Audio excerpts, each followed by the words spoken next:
So good afternoon, everybody. I think after the academic quarter of an hour, we can start our long and hopefully interesting afternoon. So, I mean, today is sort of an initial experiment where we say that we want to have artificial and natural intelligence to meet. Don't expect big synthesis of this. I mean, it's just really an initial work where two components of the school try to understand each other's languages. I mean, this is the main kind of thing. I mean, both the group led by the director of our school, Pietrini, and the SISMA group, which I kind of coordinate, are working on modeling. We do artificial models of reality because only by doing these artificial models of reality, then we can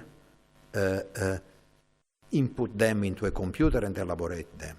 And Professor Pietrini group, instead, they try to, by doing experiments, they try to infer. I mean, they have in mind some model. They do experiment on the brain and then try to get a model of the brain on which they could reason. So starting from these 2 points of view and taking advantage that we have one of the most famous worldwide researcher on modeling, which is Professor Sifakis, which is a visiting professor of our SISMA group, has been visiting us for a month in the last 2 years, and will continue visiting us. We thought while we got together with Professor Pietrini, we decided that it was worthwhile to start reflecting on this topic. So that's why we kind of we organized this symposium, and so the main speaker of this symposium will be, as I said, Professor Sifakis, and he's a researcher of CNRS in France, and is the founder of a very, very famous laboratory, the VeriMag in Grenoble, where they have studied models of airplanes. And they have verified the correctness of the working of the airplane. So something very, very, very, very delicate. And because of this work and of previous work on so-called model checking, Professor Sifakis obtained the Turing Award, ACM Turing Award. You see, computer science does not have a Nobel Prize, not surprisingly. For mathematics, there are some strange stories about why there is no Nobel Prize in mathematics, which I can tell you privately afterward. But for computer science, it's more understandable in some sense, because, of course, there was no computer at the time Nobel decided this prize. And so the Turing Award is the Nobel Prize, and Joseph Sifakis obtained in '97 the Nobel Prize. And I mean, I can start listing a lot of titles that he has, but one thing is a member of Academia Europea, of the French National Academy of Engineering and of Science, and there's a number of PhD honoris causa, and currently is also honorary professor of University of Patras. Has been before at University of Grenoble and University of Lausanne. So I think I could start talking also about Professor Pietrini and the others, but I think I prefer now to give the scene to Professor Sifakis, and then while the other speaker will come, I will briefly introduce them. The idea is that Professor Pietrini and Professor Sifakis will give sort of long presentation, and then Professor Tribastone and Professor Ricciardi will kind of be respondent to them. We can have already, after the presentation of Professor Sifakis, maybe some quick questions, and then Professor Pietrini will talk, then maybe a little bit more questions, and then we can have a sort of collective discussion where also the people from the public can talk, I mean, for students, research, public, I mean. Then we start being really collaborating and trying to understand how this collaboration could go on.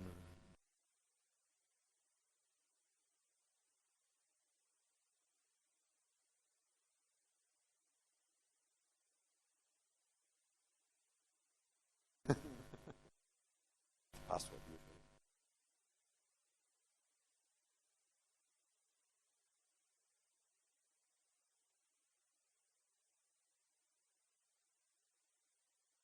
Okay, no. So, please, Joseph, you can sit here or you can stay there, whatever.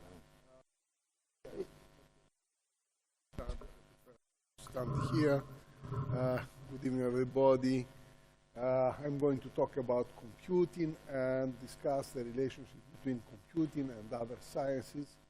As you probably know, computing is a very young discipline, and over the years it evolved. The foundations have been set by Alan Turing in 1936, and okay, there is even no agreement between computer scientists about what is the real scope of this discipline, but everybody agrees that today it's a great domain of knowledge, and computing is no more about computers than astronomy is about telescopes. So it's not only about computers, computing is a concept.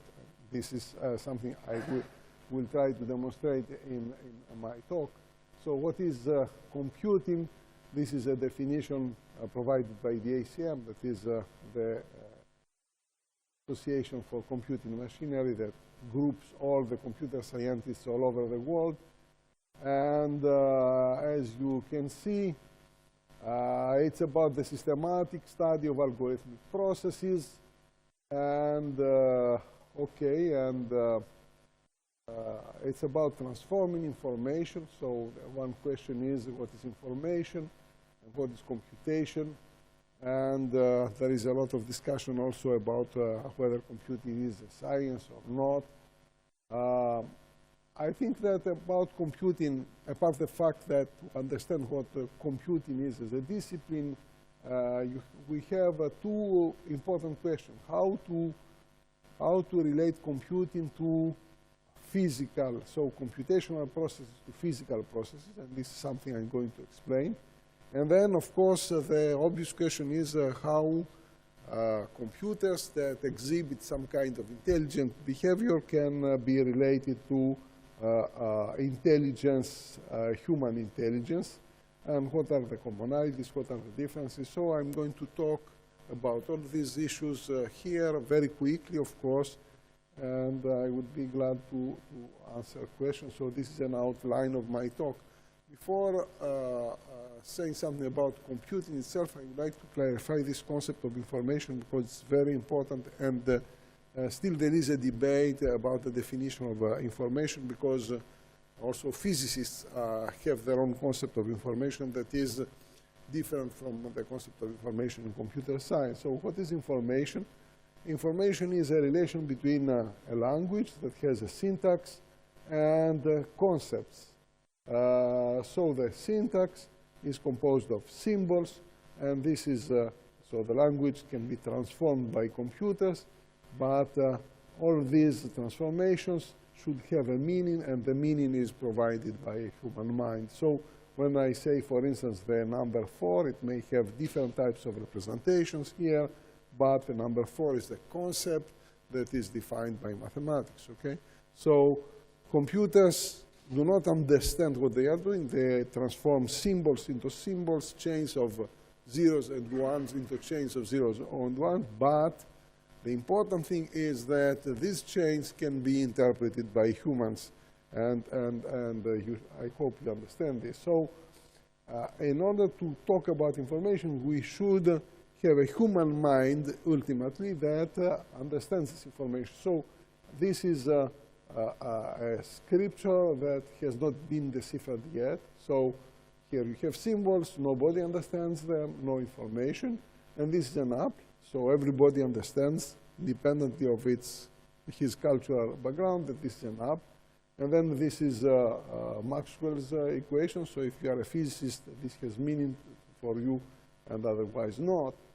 I would like to emphasize some properties of information that is given, that are given here, and I should say that there is no agreement also about that, but this is my point of view, that information is an entity that is different from matter and energy. So you understand that phenomena, physics, you have phenomena where you have involved matter and energy, and information is independent from time and space.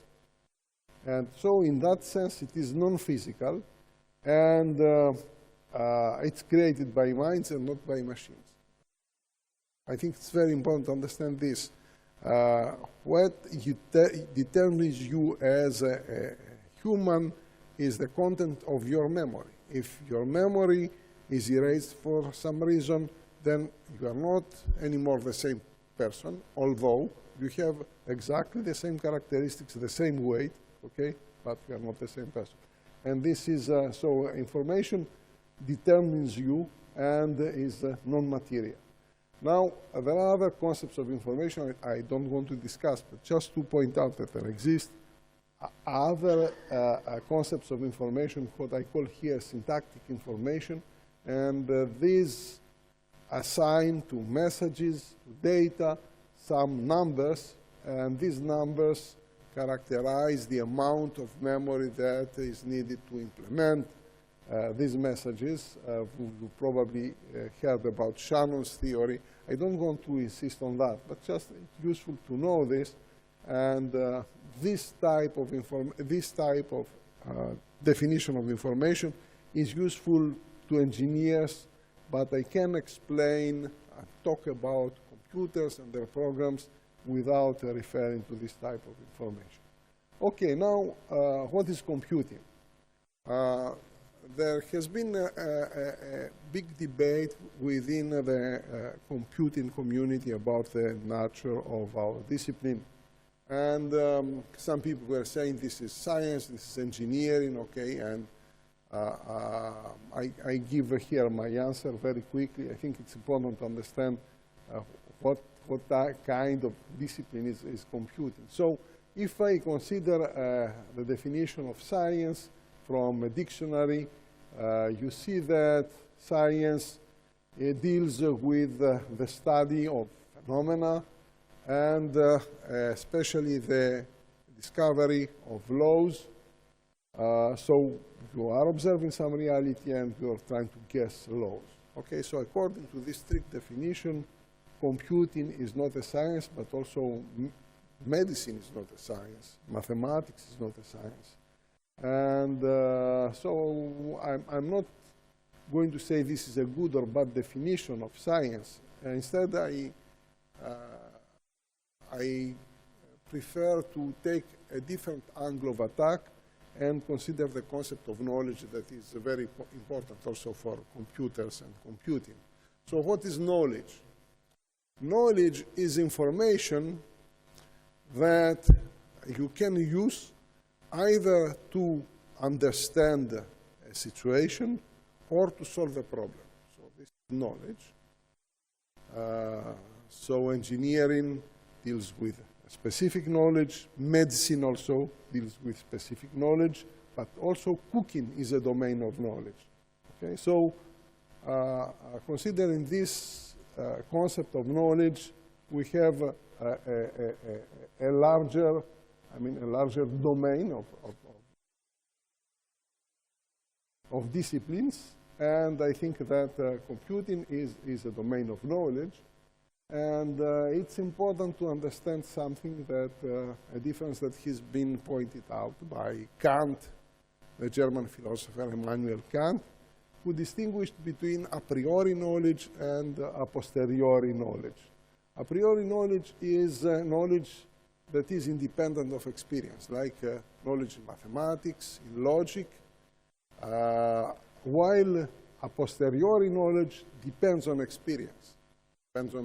So any knowledge about engineering, natural science is a posteriori knowledge. So what's the big difference between these two types of knowledge? So in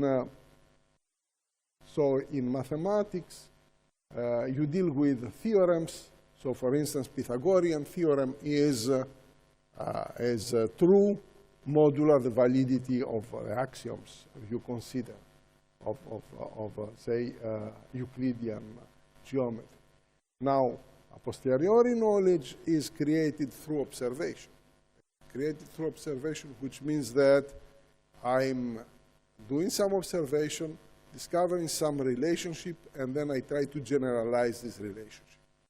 And so perhaps you understand that by doing this, this generalization may be arbitrary. And physical laws may not be true. And we know a lot of examples of this type, okay, because they are arbitrary generalizations. So this is an important distinction I would like you to keep in mind, because computing, the theory of computing we have today is based on mathematics and this a priori knowledge, and all the experimental, the knowledge, the scientific knowledge is a posteriori knowledge, is falsified. Okay, so knowledge, in fact, and its development is a combination of two things, scientific knowledge and engineering knowledge, and I would like to illustrate this through this slide I like very much. So you have the material world, the world of phenomena, and then what does science? Science tries to understand the laws of the world, makes measurements, so you have data, you have information here, and you find laws, and you have knowledge. So remember, knowledge, this is a type of information that allows you to solve problems or to understand situations. Some of this knowledge is formalized, and formalized knowledge can be handled by computers. And then what engineers do, engineers understand the formalized knowledge and try to apply it to build artifacts. So you have this relationship that is very interesting between science and engineering. And in fact, computing involves a scientific discovery, but also a lot of engineering work. And this is the answer to the question whether computing is a science or it's an engineering discipline. So to what extent computing is a science? It is a science to the extent it studies not only artificial computing processes, but also natural computing. So today we give some computational interpretation to phenomena like DNA translation, for instance, or even we say that the universe is a computer, okay? And how we do that? We interpret, we consider that each physical phenomenon has an information content. So when I throw, for instance, a stone, the stone will describe a parabola, because we know this, okay? But I can consider that the stone is a computer that computes a parabola. And this is a very, very interesting approach. So we can attach with the physical phenomena some informational interpretation. And then, of course, we have all the engineering aspects. So this is a kind of introduction about what is computing and the concept of knowledge that is very important, at least for my talk. Now, I will attempt a comparison of computing with what I call the basic domains of knowledge. I consider that we have 4 basic domains of knowledge. That is, there are domains of knowledge, for instance, economics, but if you want to study economics, you will need knowledge about resources, about the behavior of human agents, okay, collaboration between human agents, etc. Okay, so of course mathematics and logic stand behind because they provide all the models that are used by the 3 other domains. So physics deals with the transformation of matter and energy. You understand this. We learn physics all in school and in the university. Computing deals with what can be called transformation of information. So this is done by computers or other machines. And biology is a separate domain of knowledge. And this is something I would like to explain, because in biological phenomena, you have very intricately related computation and biochemical phenomena. If we could separate them, then biology would not be a distinct domain of knowledge. Okay, so let me say a few words about commonalities, about some common approaches that we take when we try to understand the world. One is that we have to cope with scale problems. You know, the world has both breadth and depth. It's huge, and you have depth.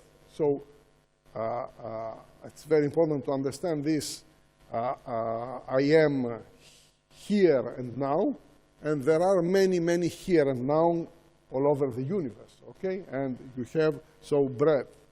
And being here and now, I can look at the reality with different lenses, okay? And I can go from this 10 to the minus 35 to 10 to 25, okay? So this is the size of the observed universe to Planck's length, okay? So how we cope with this problem of scale? We are slicing the reality and we are observing it at different levels of detail, and this is what we call abstraction. And of course, abstraction does not mean confusion. Abstraction means that at each level we highlight what is important, and we have this concept of abstraction hierarchy. So this is, and each one of the disciplines takes, does this layering, and here you see the computing hierarchy. I'm not going to comment on this, but you see this decomposition is very, very important. And in each domain, for instance, in physics, people have been talking about building a theory of everything, and the theory of everything means that you are able to unify all these theories. How to unify quantum mechanics with general relativity theory? Okay? Is it possible or not? And we have similar problems in biology, of course. How to get a unified theory. Now, my point of view is that, and I have good arguments for that, I cannot give them here, is that such unification is impossible. Okay, why such unification is impossible? When now we are taking one abstraction level, then another way, you have now complexity, and to cope with complexity, you are applying modularity principle. So the idea of modularity is as old as the atomic theory, okay? You are assuming that reality is built out of atoms, but in order to have a tractable theory, you need a relatively small number of atoms, and these are the assumptions. So the assumptions is that you have systems that are built out of components, so each component can be studied separately, and then the behavior of a composite component, so if my matter is built out of atoms, then can be inferred by composing the behavior of the atoms. And this is, in some cases, this is possible in classical physics. And another important assumption is that the behavior of the components is not altered when they are composed. So this is typically not the case in biology, but no, not only in biology, even in computing, it's not the case. So if you understand this, you see that this approach that has perfectly worked to understand, say, the Newtonian world, fails in biology or fails even for computer science. So that's a problem, and we should be aware of that. And if we wanted to have, we have the ambition to have a unified theories, then in principle, it should be possible from one layer to explain the properties of the systems we get at one level from properties of the atoms of the lower levels. And this is not, I mean, I think that here there are impossibilities. So can we explain today the properties of molecules of water knowing the properties of hydrogen, of the atoms of hydrogen and oxygen? So if you ask famous physicists, you will get different types of answers, but the conclusion is that practically this is impossible, okay? And also another problem I have studied personally is, can I understand what my computer does by analyzing the electrical signals of the hardware? This is also an extremely highly complex problem. And I think similar answers you may have if you try to understand the properties of mental processes from behavioral properties of components of the brain. So here there is a limitation, so we should understand this. There is a famous paper by a Nobel Prize, Philip Anderson. The title of the paper is More is Different. And he says the ability to reduce everything to simple fundamental laws does not imply the ability to start from these laws and reconstruct the universe. And this is something that is very true, I believe. Okay, now, so just to summarize, I have the material world, I have information here, and so what is trying science to do is to achieve predictability. So to have knowledge to predict the behavior of systems here. And when we are trying to do that, we have two obstacles, in fact.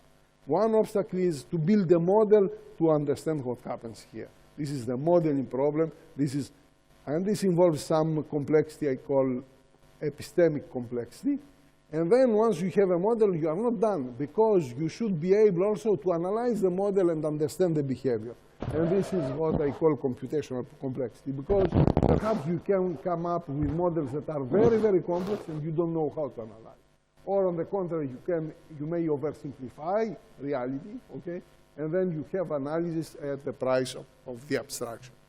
And similarly, when I want to design now an artifact, I have a designability problem. So I go in the opposite direction. So I have requirements here. I should understand the requirements, produce a model from which I have to synthesize an artifact.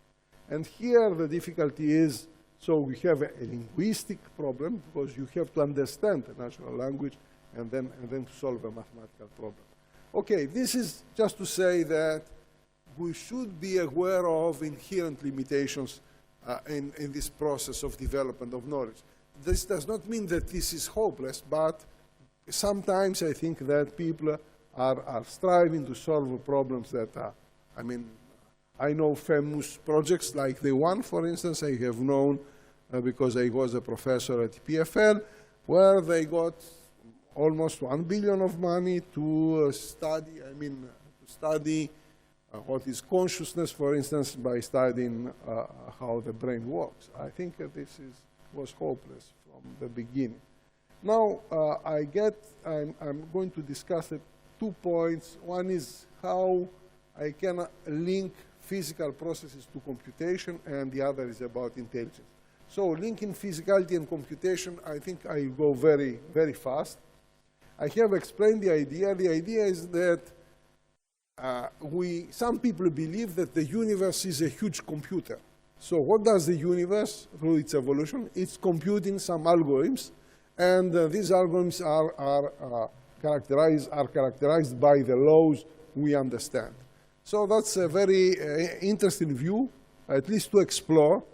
I have serious doubts about that, but okay, it's not, would become too technical. So this is a new field of physics called digital physics. So some people believe that this is, okay. I have a lot of arguments that okay, now, how, I don't want to be too technical, but just to give you a comparison between computers or computing systems and physical systems. So I suppose that we have some notions from physics. So in physics, you describe systems by using differential equations like that. And for computers, okay, you write programs like this. And there are some similarities and some differences. The big difference is that the physical world is completely synchronous. When you write differential equations, the variables here are functions of time. Everything, so you need time to talk about the physical world. And computers and programs are timeless. Ignore all the theories of computing ignore physical time, okay? So the big gap is here, although when I give systems of differential equations, I describe some dynamics, some relationship between states.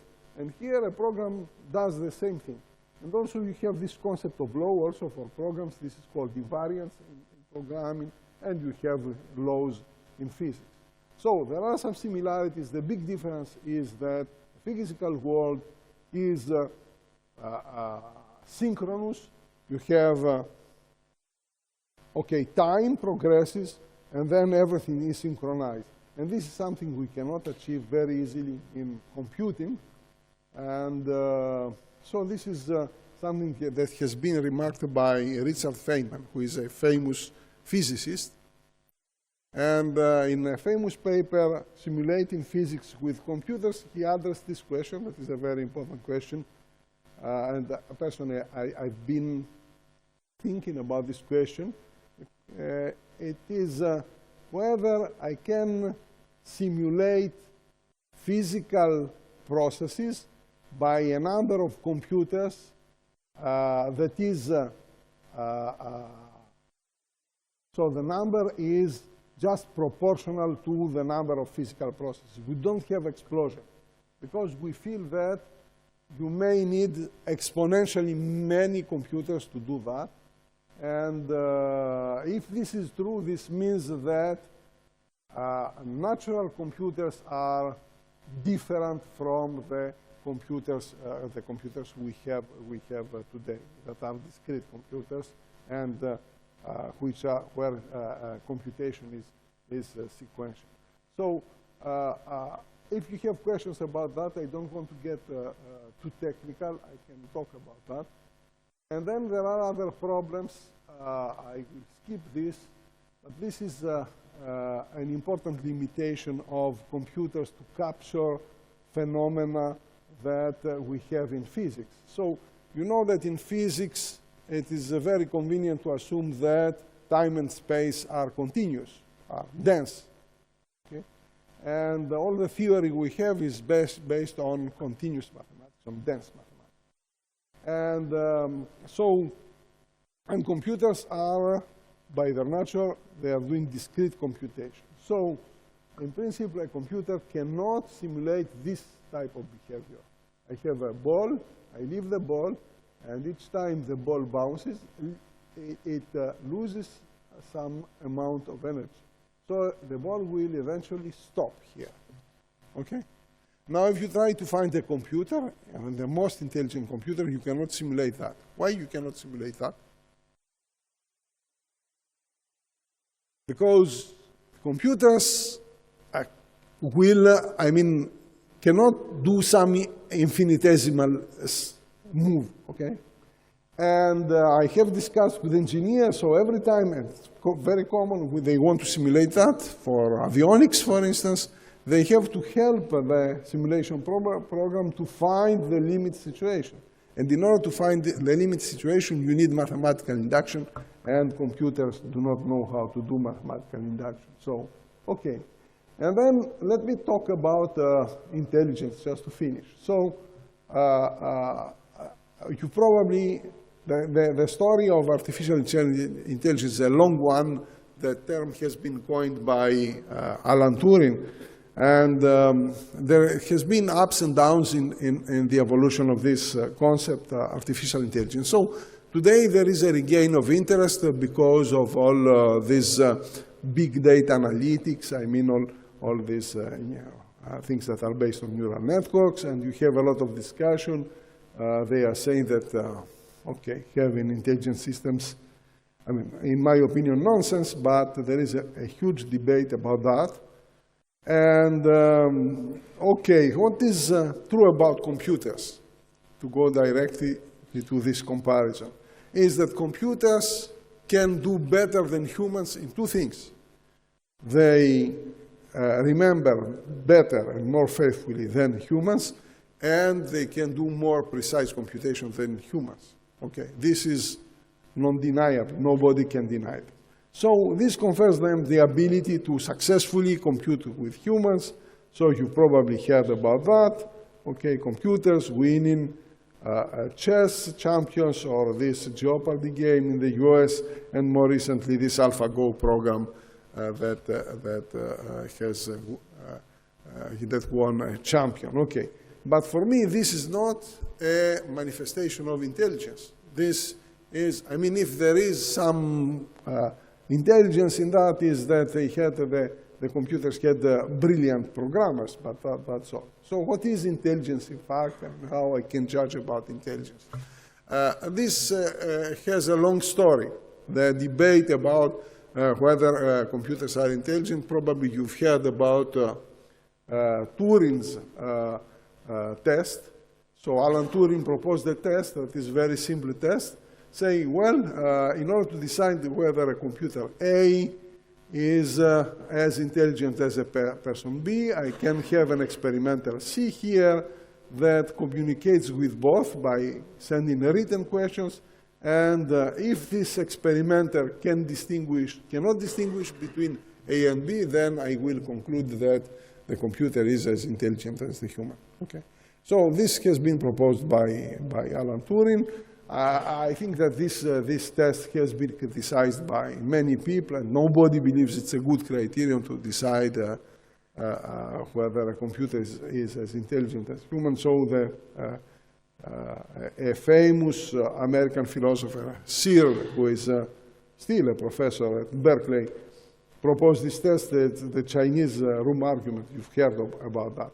But what says the Chinese room argument? The Chinese room argument says the following, that I can have a database where I have all the possible questions in Chinese and all the possible answers.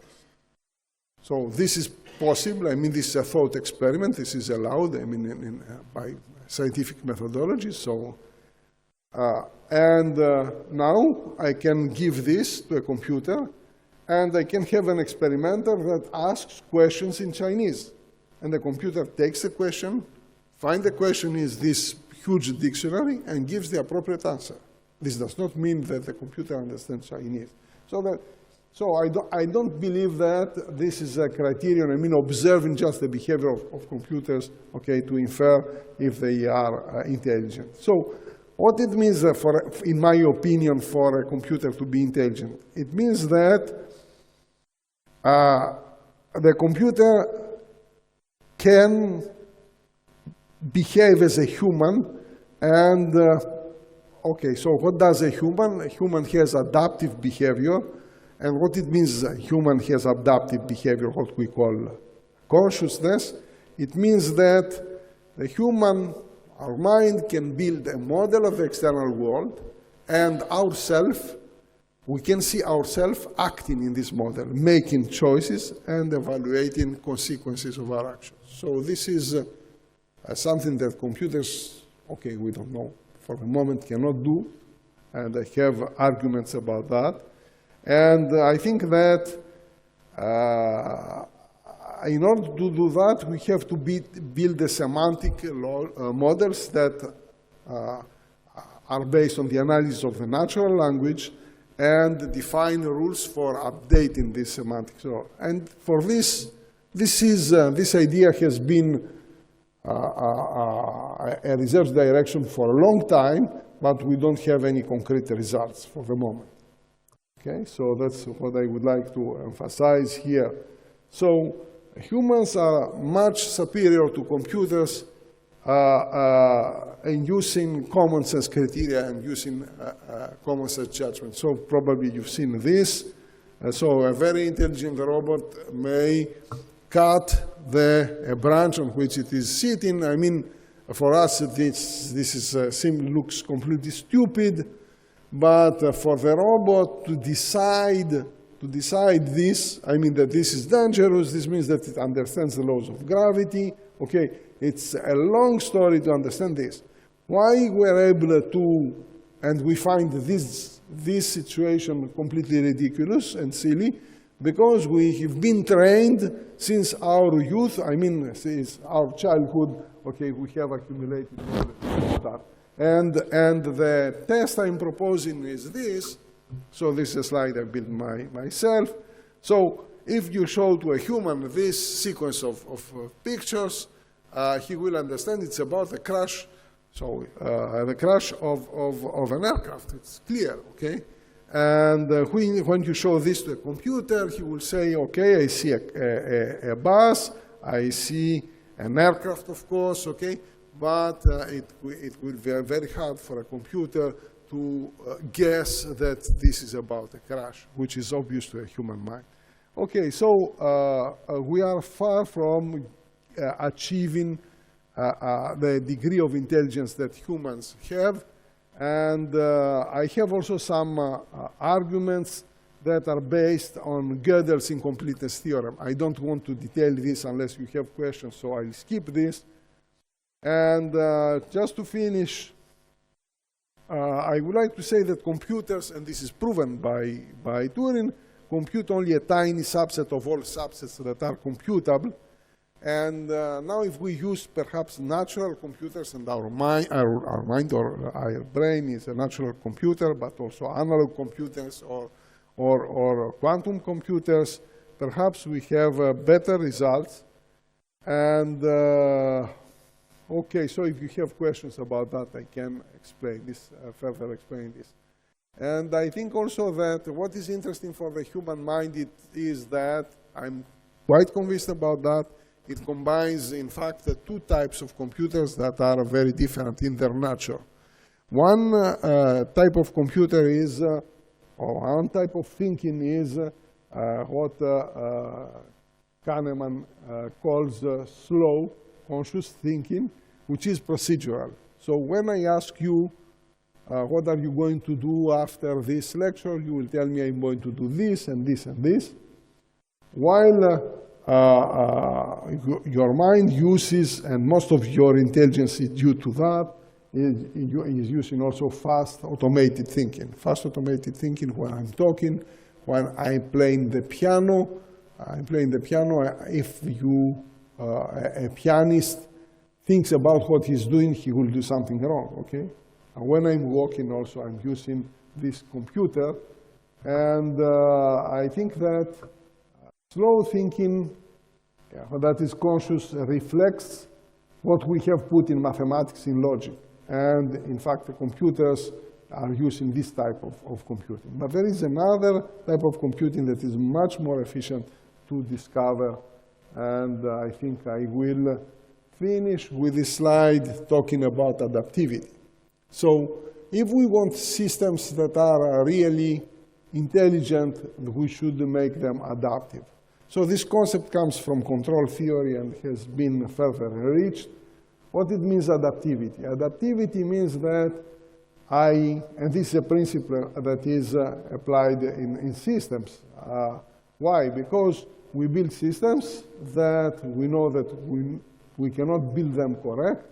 So we add an adaptive, what we call an adaptive controller. The controller monitors the state of the system and modifies parameters so as to mitigate the effects of all the problems, of all the hazards that can happen here. Now, what means adaptivity? An adaptive controller combines three functions: objective management, learning, and planning. And how it works? It works, in fact, as our mind works, or we think our mind works. So how our mind works? It combines these three functions. So at some state of my mind, I have some objectives, okay? So here, these are the objectives I have. I apply some criteria to choose one objective. For instance, I choose to go to the stadium, and when I choose an objective, the planning function will be activated to solve the problem. And once I have this experience, I go to watch this football game, I learn something, and this will allow me to modify some of the parameters I'm using here. So I have worked for more than 5 years on this problem of adaptive control for multimedia systems. And I think that adaptivity is something very important, okay? So the discussion summarizes what I said. For the debate, we are going to have, I think that computers, okay, are not, I mean, natural computers are very different from artificial computers, and computers are just companions. I mean, computers are just tools.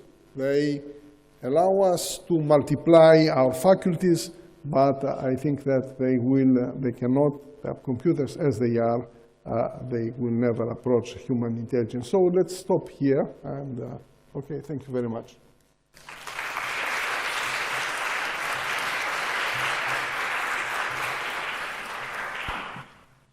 Thank you, Joseph.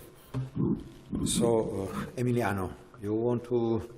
So I have to introduce Professor Ricciardi, and Professor Ricciardi is an associate professor here at IMT, and he has been working on the other side, the side of the brain. They are making, as I was saying, models of the brain and trying to understand more about the behavior. So if you have any question now to Professor Sifakis. Well, I don't want to. I think that then Professor Pietrini will introduce several topics that could then raise questions to reciprocal questions.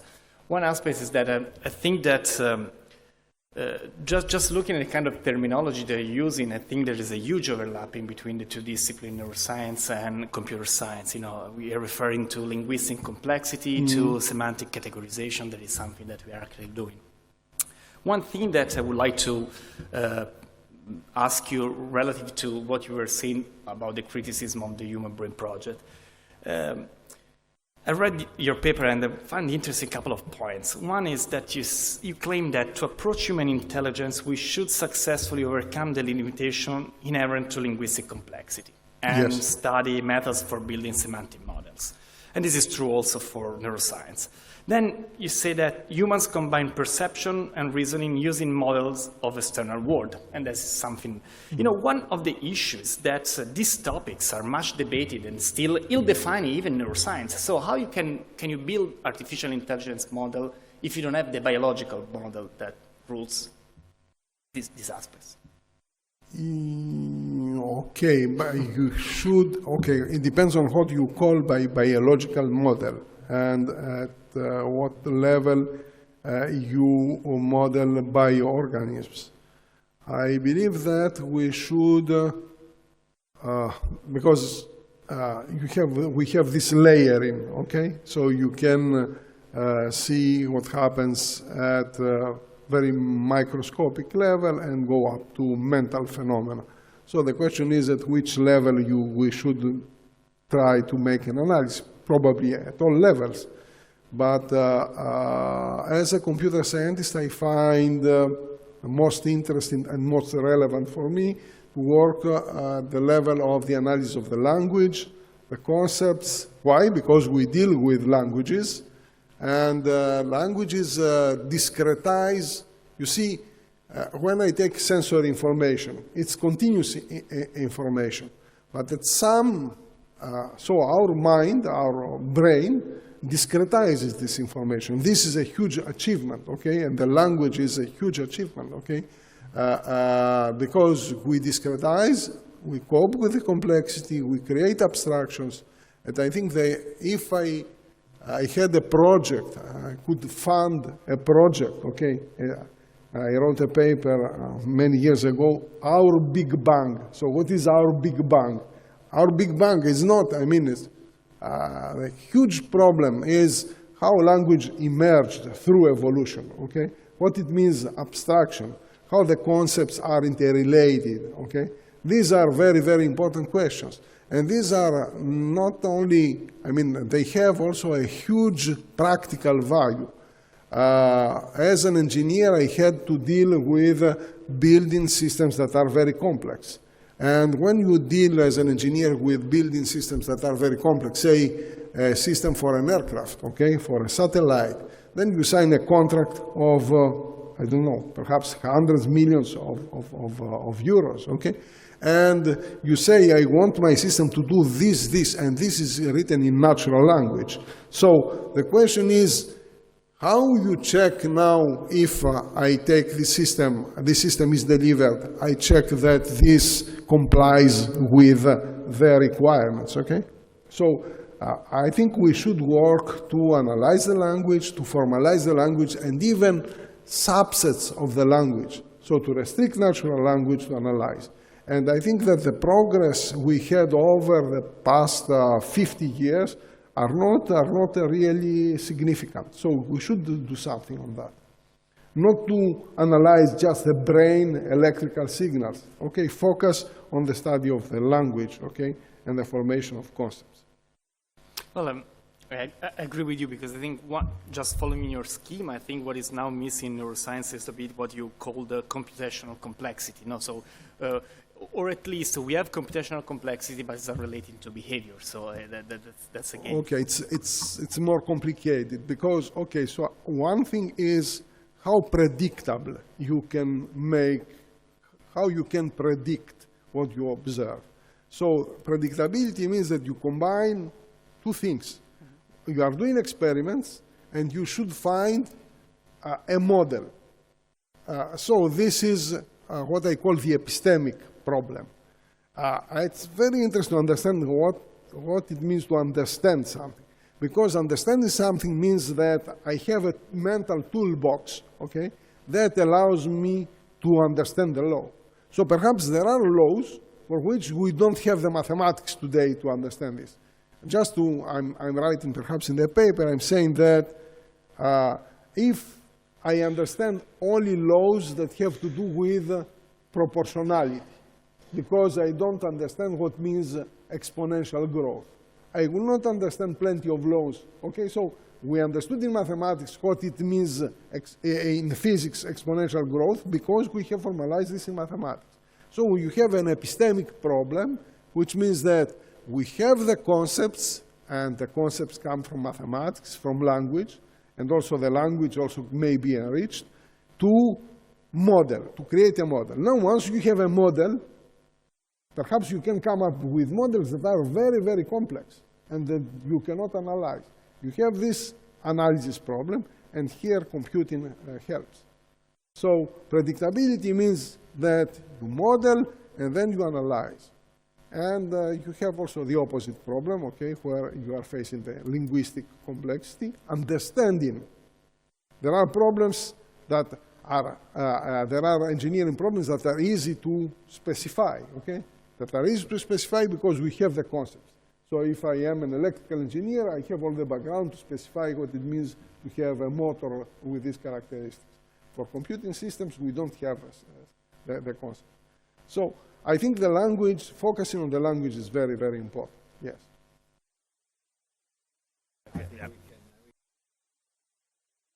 For the moment, and I think I will like to leave the floor now to Professor Pietrini. Professor Pietrini is a professor of clinical biochemistry and molecular biology. He graduated in medicine at the University of Pisa and as an intern fellow of Scuola Superiore Sant'Anna, where he obtained also his PhD in neuroscience. Then he moved to the States for more than 10 years, where he worked for the National Institute of Health. And in 2000, he came back to Italy as a full professor at the University of Pisa. Since November 2015, he's director of our school here at AMT. And his research combines modern brain imaging methodology with the neuropsychology, psychological and pharmacological tool. And so there, as I say, they are building up models of the brain to reason about it. He's published in many journals and is also commander of the Order of the Merit of the Italian Republic because of his scientific achievements. So let's see now what Professor Pietrini has to tell us about brain. Please.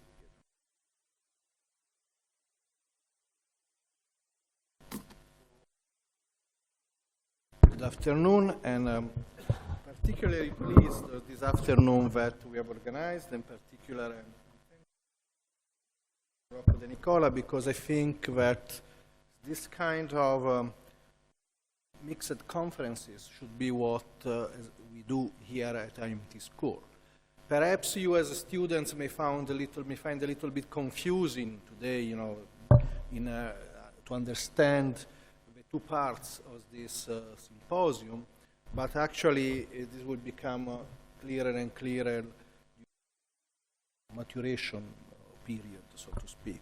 I think that our school has specifically this mandate to provide you with something that you cannot find on the outside. And I think that the topic of today is actually an interaction, a dialogue between informatics and neuroscience, and we will do other things, of course, but this is interesting. So after the very interesting presentation by Professor Sifakis, who I thank very much for being here today because it came from abroad, specifically for this event. What I'll try to do in the next half an hour or so is to sort of to travel through the brain to see what we can understand in terms of decoding brain functions, brain signal, to understand brain function and to understand how the mind arises from the brain. This is what the topic that my collaborators and I, and here are only some of them, and including the newly arrived students, have been working over the past several years by now, trying to understand, as I said, how our brain enables us to get a conceptual representation of the world surrounding us and how we behave, how we interact with this world. Today I won't talk about this part, but more or less more on how we make a representation of the world. The first thing to say is, this is also sort of didactic lecture, is that until very recent times, until a couple of three, I would say, decades ago, what we used to know about the brain was by observing patients, like this is famous Phineas Gage, patients who have had a brain lesion, and see what has gone lost. So if by having a lesion in the anterior part of the brain, the person was not able to respect social norms, rules, to have abstract thinking, to plan where they had, one could interfere that part of the brain was very important for that functions. This approach has made history. I mean, there are historical cases that really have changed the neuroscience and the way we understand the brain. But what is important is that in the last few decades, we have really began to be able to enter the human brain in a non-invasive manner, to study in a more and more sophisticated way the marvelous morphological and functional architecture that sustained our mind. And also, even more recently, we have been understanding how the genes that we have, our genome, shapes our destiny. I won't talk about this today, but just about the way to go into the brain in a deeper and deeper, in a more and more subtle way to understand brain function. Why is this important to be able to understand the human brain? Well, you understand from this cartoon, or even for this slide, where you clearly see that the complexity of a human brain, if you go from monkeys, which, as you know, are the closest animals in terms of phylogeny, in terms of evolutionary pathway, you can clearly see that the human brain is more complex in terms of even the gross morphological architecture. And if you go into detail, you can also see that the human brain not only is more complex, but also evolved in different ways.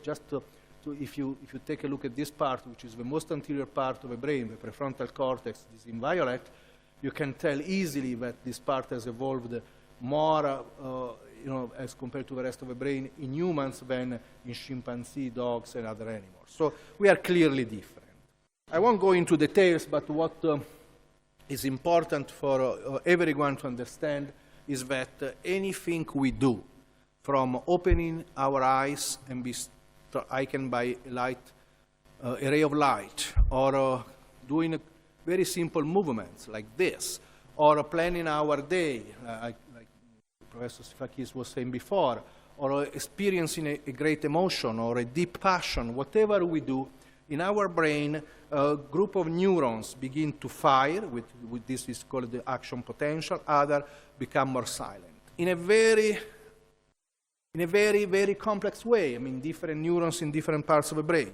But this is important because action potentials, which are the basic of dialogue among neurons, are something that require energy. And what we do now, the way we can measure this dialogue is by measuring the increase in local cerebral blood flow, which goes to the brain, to different parts of the brain, which brings more glucose, which is the sugar, and oxygen for the brain to produce energy. So the more the brain works, if you think of your occipital cortex, let's imagine you have your eyes closed. When you open your eyes, you are stricken by a ray of light. Your occipital cortex begins to work when this requires more energy. More blood flow goes to the back of your brain to bring oxygen and glucose, to be burned together to produce energy.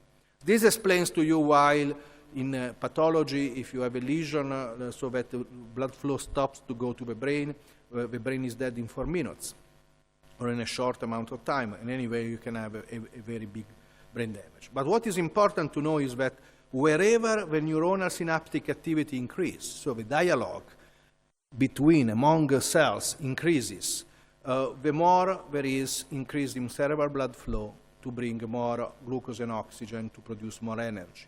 So what do we do by using functional magnetic resonance imaging or positron emission tomography, which are technically different, but what do? We measure signals, increases in cerebral blood flow or decreases in cerebral blood flow, or even we can measure increases in glucose utilization, which are indices which reflects increases, variations, increases or decreases in neuronal synaptic activity. So it's an indirect way, but it's a way to measure signals from the brain. This is very important because it's what all these techniques, the brain imaging techniques, are based upon, okay? Of course, the way it works is more complicated than this simple scheme, but I mean, the general concept is this. Wherever there is an increase in neuronal synaptic firing, there is an increase in cerebral blood flow and in glucose utilization, and vice versa. Wherever there is a decrease in neuronal synaptic firing, there is a decrease in cerebral blood flow and glucose utilization. So, how can we use this for the purpose of today? Well, let's start from what I said before. How do we perceive the external world? How do we make a conceptual representation of external world? How do we acquire knowledge, in other words? Well, if you come from the classic Lyceum, you know that in the ancient Greek language, the verb to know, oida, was the past tense, the auristo, of the verb to see, orao. That is, I saw and thus I know. I know because I saw. So knowing, meaning that knowledge was acquired through visual experience. The relevance of sight is clearly reflected in everyday use of words like, can you see my point, I see what you mean, see you later, even when we speak on the phone. And at the same time, if we go and look at the brain anatomy, we see that the brain surface devoted to visual function in primates, human and non-human primates are monkeys basically, is quite remarkable. It's basically 1/3 of the whole cortex. Just these 3 considerations are enough to pose some questions, like how do individuals with congenital blindness represent a world that they have never seen? This is also a philosophical question. How do people who have never had any visual experience can get a picture of the external world, get to know the external world? How do they use visually devoted brain structures in the absence of sight? Are they used or not used? And I think this is the most important question. To what extent is sight necessary for the brain to develop its morphological and functional architecture? Do we really need sight for our brain to develop and function? And therefore, the sort of connected question is what we can learn by studying blind individuals about how the brain develops and functions under physiological conditions. So let's start doing this. Let's think of our individuals. This is a volunteer inside the function, the MRI scanner, the magnetic resonance imaging scan. What you can see is that the individual put inside the bed can see whatever you project on the screen at the height of their feet, and they can see through these mirrors, and they can provide an answer by pressing handheld buttons. So let's say you ask the subject which of the two faces you see underneath is identical to the one you see above. The subject will press the right or the left hand button indicating his response. Or you can change the question and say, forget the faces and tell me which of a bigger square has the same relation between the smaller square and the double side as the topic, the one above. In this case, the task begins to be, is a rotation, a mental rotation task. You can do this with, of course, a series of stimuli. What you know by doing this is that our brain basically is organized in such a way that once the information has reached the back of the brain, right here, this is just for the non-medical, non-psychology, here there is the nose of the individual, okay? This is the back of the brain. Once the visual information has reached the polar, the calcarine cortex is split in two parts. One goes on the dorsal part where we recognize the position of object in space, the so-called where pathway, and the other one goes here in the ventral stream, the what pathway. Let's focus on this for a moment. How come? How is it possible that a relatively small part of the brain, the one that I circled in yellow, enable us to recognize the whole world? Ask just this question, which goes back to philosophical question, if you want. How can we detect, recognize, distinguish the entire world by using a finite part of the brain? Now, this would be a long story, but I don't have time. But just to let you know that there are theories that say, well, we have neurons specialized for faces. We have neurons specialized for places. And this could even make sense, you know. Recognizing faces and facial expression is so important through evolution that the possibility that by chance a group of neurons got selected for face recognition, it could be possible. But certainly we don't have neurons to recognize bottles, chairs, shoes, whatever you think, because there would be no space, no time, no evolutionary reason. So let's focus on this. What we did years ago, and this was the first study of its kind in trying to decode brain signal, was to study brain response to different categories of objects. So we began with categories. You know, faces, animals, tools made by humans like scissors, hammers, whatever, chairs, you see buildings, and other objects like bottle and shoes, and as a control, scrambled pictures. What you see here by simply eyeballing this slide, and I will go into detail in a second, is that there is a distributed response across the ventrotemporal cortex. This is a transverse picture, but again, here there is the nose of the individual. Okay, so this is basically the back of the brain. To be clear, is this part of the brain just cut across, okay? So what you see here is that there is a quite distributed response across the ventrotemporal cortex, and also an overlapping response. What you see here is that the different categories of objects elicit a response within a distributed and overlapped part of the cortex. What is interesting is this other thing, is that if you split the data in two subgroups, what you see here is that brain response to faces is highly correlated with the brain response to faces, but is not correlated with the pattern of brain response elicited by perception of other categories. You see here is, you know that the maximum strength of correlation is 1, here is 0.81, and here is negative. So there is a strong within category correlation, and there is no correlation across categories. You can see, I won't show you this for all the categories, but you can see here another example. What does this mean? This means that basically you can predict what the individual is looking at, so whether he's looking at a face or at a house, by merely measuring brain response. This was the first study to demonstrate that you can decode the signal with enough specificity to be able to predict with 96% and over accuracy whether the individual inside the machine is looking at a face or a house or another category. But there is more, because if you know mathematics as you do, you certainly know that correlation can be simply driven by a peak response. So you have this huge response, but maybe faces could be just determined, the response, by the peak response in the fusiform face area, so in that part of the brain that is supposed to be devoted to specifically to face. What we did was to take out the voxel with the peak response in any category and redo the same correlation. And here you see this graph that shows you in the bold color, you see the correlation within category and across categories with all the voxels of the brain. In the lighter color, you see the correlation when you take out the peak response. And what you see is that the difference is minimal.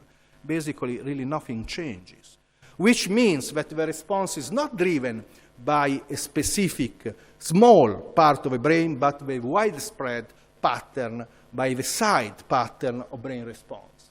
And here you see something that I was discussing with Professor Sifakis this morning, the orthogonal distance between or among categories. You see here that faces and animals, you see here, they go almost in the same direction. They are not correlated, but they have both positive correlations because they are both with faces. I mean, we are animals with faces, and animals are humans with faces. I mean, they are close. So what we published back in 2001 was this, where we demonstrated that recognition, brain response to different object categories is specific, so highly specific that you can predict what the individual is looking at.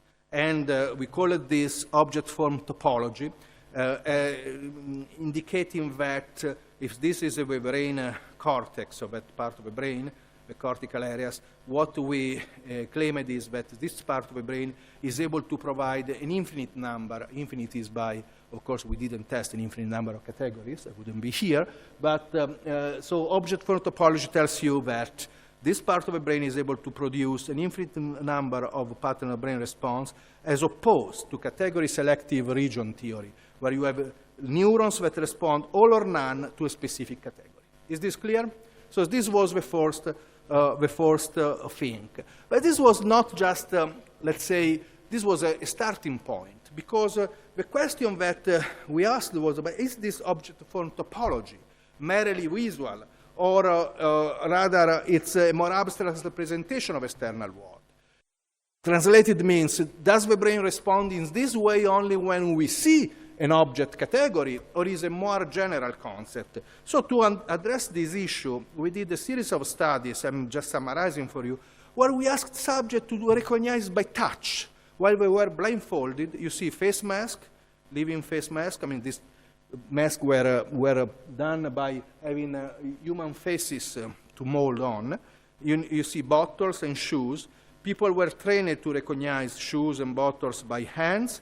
And then during MRIs, this is young Emiliano, several years ago, we were presented with a sort of a tray, a pizza tray with this different object over the tray. The subject would touch with their hands the object and would provide a response by pressing a foot pedal, by saying, yes, it's the same object as I touched before, so it was a one-back task, or is different. What we found is summarized here. What you see here, this is the ventrotemporal cortex. So basically what you see here is that this was during the visual recognition. Okay, the task I just showed you in the science paper, basically.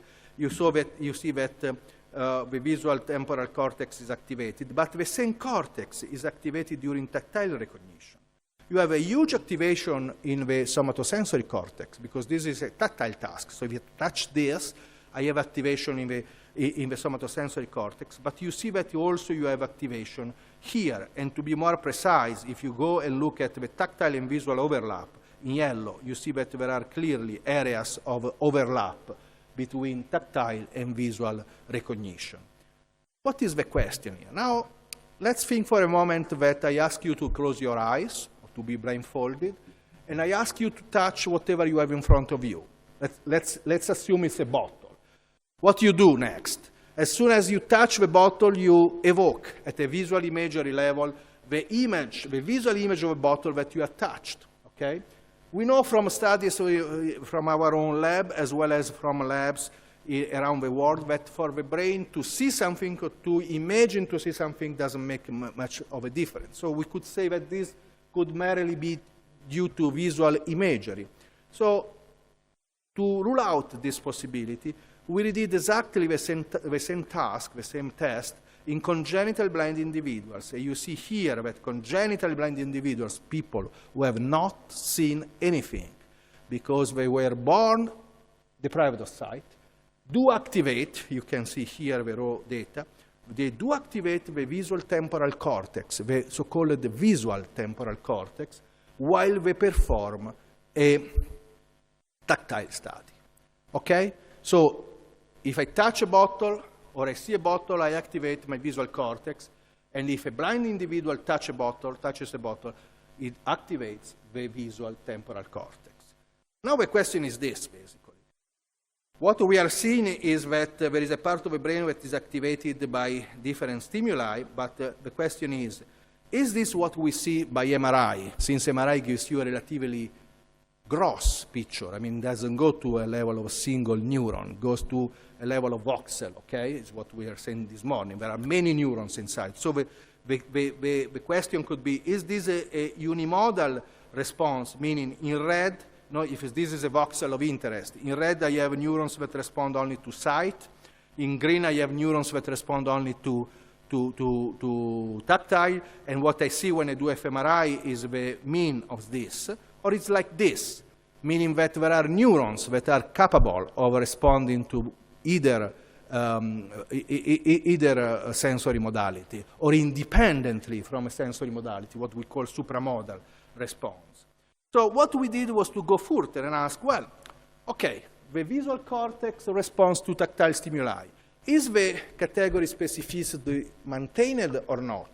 And what you see here is exactly this, is that if you go and look at the within and across category correlation, what you see here is that both in sighted and blind subject, there is a strong correlation within categories. You see shows with shows and bottles with bottles, faces with faces, but not across categories, exactly as we saw in the visual study. So you can see here much basically better what I'm seeing. So essentially, the pattern of neural response elicited by tactile perception of different objects is category specific. Next question is this category specificity maintained across sensory modality? Is a question that you can test, of course, only in sighted individuals. Put in other terms, are patterns of neural response evoked by visual perception of a given category significantly related to the pattern neural response elicited by tactile perception of the same object category? And you can see here that this is true for shoes with shoes and bottle with bottles. It's not true. We couldn't prove that with faces, and there are explanations for this, because face masks are not really the same thing that visual perception of face. But you see that there is, at least for bottles with bottles and shoes with shoes, a cross-modal, a supramodal correlation. So the pattern of neural response elicited by tactile perception of a bottle is strongly correlated with the pattern neural response elicited by visual perception of the same object. Same for shoes category. Oh, you can skip. So what we have shown in these studies and other studies that are all published, and we can go over on that also for the dorsal pathway, is that cortical areas that are involved in visual discrimination of objects are also involved in tactile discriminations. This category-related pattern of response also are found in blind individuals who have never had any visual experience. So this rule out that is not due to merely to be visually based imagery. And, important, visual experience is not a mandatory prerequisite for the brain to develop and function, to develop its marvelous morphological and functional architecture. It means, in other words, that this architecture must be imprinted in our genes. Maybe can be developed by tactile experience or by sound experience or whatever, but is not strictly related to visual experience.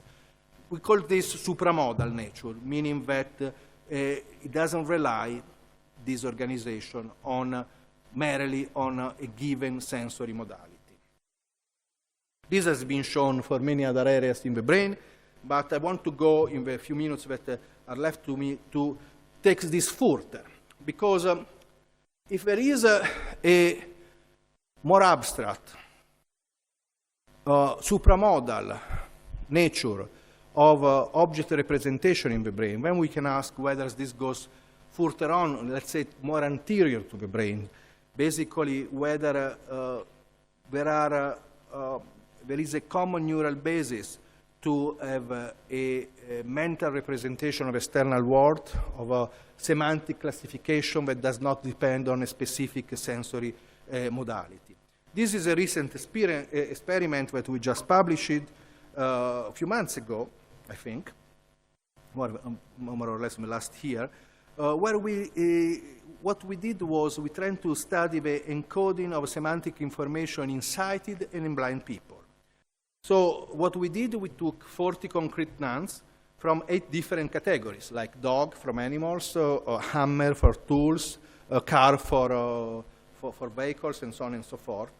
And then we asked people to basically do a property generation task. In this way, we were able to build what is called the behavioral representational similarity in blind and sighted individuals, which is something like this. What you see here is that by doing a semantic analysis, and maybe Emiliano can tell you more about the details on this, you group together, you see fruits, you see animals, you see tools, and cars and vehicles, and so on and so forth, okay? This behaviorally, you separate the groups, okay? This in both blind and sighted individuals. When we do, what we did was to do the same thing during fMRI experiments, by showing sighted individual either the word, let's say pineapple or dog, or an animal, as you can see, giraffe, I think is written here, and have people to generate properties of the object and to measure brain activity while we were generating these properties. So let's say you see the word dog, or you see the picture of a dog, and you start saying it's an animal, has 4 legs, has a tail, has fur, and so on and so forth. We measure brain activity during this property generation task for all the nouns. We did the same thing also with verbal auditory form, so you wouldn't see any picture or any word, but you would hear the word dog or hammer or whatever, and you would do exactly the same task. The word generation, the auditory generation task was done both in sighted and congenitally blind individuals. You get something like this, which probably doesn't tell you very much, but I'm going to show you what happens. So what happens is that you have your behavioral grouping of objects, representational similarities, and when you look and you do the same thing starting from brain response. So you take a pattern of neural activity at different levels in the brain. You can see here a small red, so it's the posterior part of the brain, and then you go up and include the neural response wider and wider. Is this clear? So first, the very primary cortical regions response, and then you go up.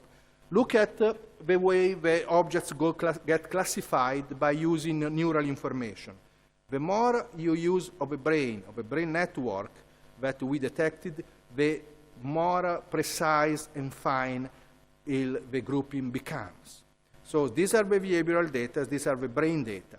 So this is how close the different objects from same or different groups, different categories, get classified in both blind and sighted individuals using neural information as compared to the semantic categorization you do with the behavioral data.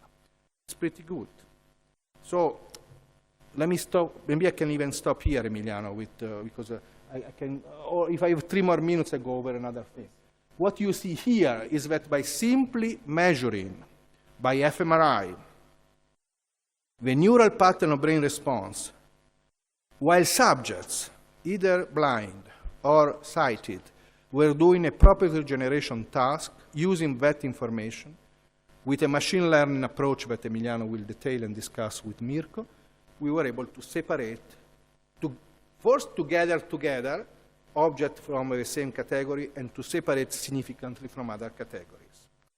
So we have new techniques to understand the brain, to understand the neural basis of the brain function, because we started from merely object recognition, we are going to a semantic level of classification of different objects by going from a univariate analysis to a representational spaces analysis, which is what we use for this. I won't enter into this kind of detail, because it's but just to end with a few more slides on a work that Andrea Leo in my lab did recently, we just published it, on trying to understand how the brain moves the hands by studying what are called in kinematics are called synergies.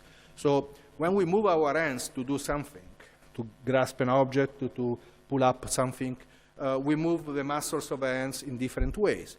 What is claimed and what actually we showed is that to a great extent, the postures of a hand that allow a hand to do these movements are predetermined, so are encoded as such in the brain. It's not that to grasp a bottle, we move individually each muscles to do that, to obtain that posture. It's a sort of prefixed posture, okay?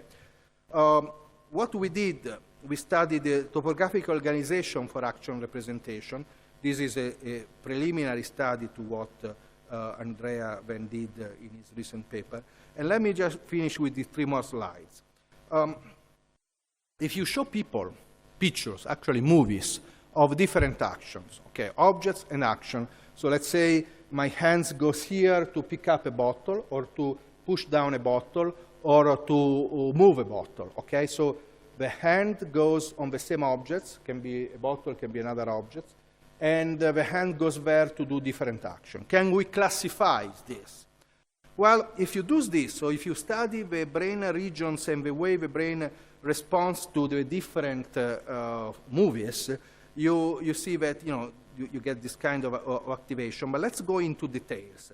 So basically, if you look at the ventrotemporal region of interest, so the areas where we recognize the external world, and you use this machine learning approach to classify, to separate object from an object, what you see is this. All the objects, you see, are clearly separated from action. So environmental scenes are separated from actions, okay? Then if you go into object, you see that animate objects are separated from inanimate objects. You can also see further that body parts are separated by animals, vegetables, and tools. And basically, we have no classification for motor acts in this part of the brain. So the brain that recognizes the object from the external world does this this nice classification with all the objects that are identified irrespectively of the action that is acted upon. So these are movies. I have no time to show you the movie. So imagine that you see people picking up an orange, or pushing an orange, picking up whatever it is here, another object, or pushing an object. Objects are separated from the rest independently from an action that is played upon the objects, okay? So you see here how very nice is the classification, are separated even within, finer animals. Then you can move to, if I get this, to parietal region of interest, to more dorsal region of interest. What you see here, again, actions are completely separated from environmental scenes. But here you see also that we are able to separate different actions, grasp versus push, that put down. So grasp, push, or put down actions, you see. Animate versus inanimate objects are separated again, okay? And then we go more anteriorly in the brain, the frontal cortex, where we make decisions, where we plan our activities. And look what happens here. Again, here we are able to separate action from environmental scenes, animate from inanimate objects, body parts from animals, vegetables, and tools, but also here we are able to dissect whether we are doing a grasping, a push, or put down, and on which kind of object. So here we understand the concept of action. Here we understand, we can separate and we can dissect the neural basis, whether I am going to pull up that object or to push that object. It's the synthesis of a human action. There are many other things we can do. I won't talk about fMRI and light detection, which is a topic that is in collaboration with the University of Padova. But I want to talk because this is what we just chatted this morning. Just mentioned this paper we just published on whether we can use central and peripheral, and this is peripheral signs of body activity to predict mood swings. You know that in psychiatry, I'm a psychiatrist as my background. In psychiatry, as compared to the other branches of medicine, there are basically no objective measures. You cannot do, if somebody comes up in medicine and has any possible disease, say, go and get this blood test, go and get. In psychiatry, you don't say, well, do this blood test and then I'll tell you if you are depressed. You can do blood tests to rule out some causes of secondary depression or disease, but essentially the diagnosis has no objective measures. And a very crucial problem is to predict mood swings in people who have bipolar disorders. What my collaborator Claudio Gentili did in this paper we just published in Journal of Affective Disorder was by using a wearable system, a T-shirt with all possible, which measures heart rate and then voice and other things, was, and this, of course, this synoptic picture tells you, basically what we showed is that if you integrate the measures from the previous and the following episodes, you have a strong predictor of mood swings. So meaning that the body signals out something that if you are able to detect is useful for prediction. I hope I gave you some ideas of how, very quickly, how we worked over the past essentially almost 20 years to understand what we can do to decode signals from the brain in order to understand the mind. And I think this is a starting point of dialogue and also not, confrontation with informatics. Thank you very much.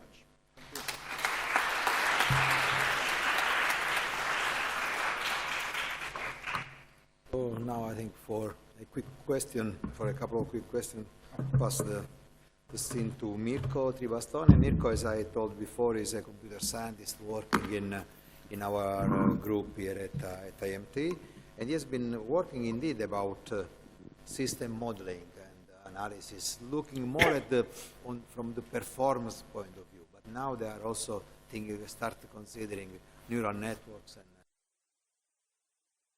something to say. Well, first of all, I would like to thank Pietro for the very interesting talk. I have one question regarding, my background in performance and things. So usually we're interested in time, so how things evolve with time, whereas in most of your experiments, it seems that you are taking a snapshot of the brain, and from this you are concluding some evidence. Can you tell us something about this? Is time important? Time is important. Time is very important, and actually time resolution is one of the key aspects. So to be very schematic, if you measure electric signals, like with EEG, electroencephalography, then you have a very, very precise time resolution, because what you measure is the action potential, but you lose a lot in spatial resolution, because you have a sort of a widespread field of measurements. But you have actually the very action potential, because EEG are the action potentials underneath. With this technique, what you have is a delayed response, because you have action potential which induce increases in blood flow, and you measure differences in blood flow because hemoglobin, which is a molecule in the blood, in the red blood cells, to be precise, which is associated with oxygen, has a different magnetic properties, whether it's linked to oxygen or is not. So is what determines the change in signal. So you have already a delay. First thing. Second, which you can actually you can calculate with the delay, so wouldn't be a problem. But also you have a resolution which is in the order of what, Emiliano? A few hundred milliseconds, well, not shorter than that. So you have a few hundred milliseconds. An action potential is less than 3 milliseconds, 2 milliseconds. So you have hundreds of action potential that can occur within that time frame. This is actually one of the challenges we have to face.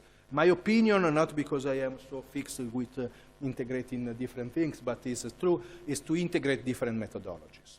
There is in neuroscience not such a thing like a better methodology than another. You always, you may find, you know, in symposia like this, people which discuss that EEG is better than fMRI, or fMRI is less powerful than intraneuronal recording. This has no sense. All these methodologies have advantages and disadvantages. Of course, intraneuronal recording is more accurate, but you can measure one neuron at a time or a grid of neurons. With fMRI, you see the whole brain.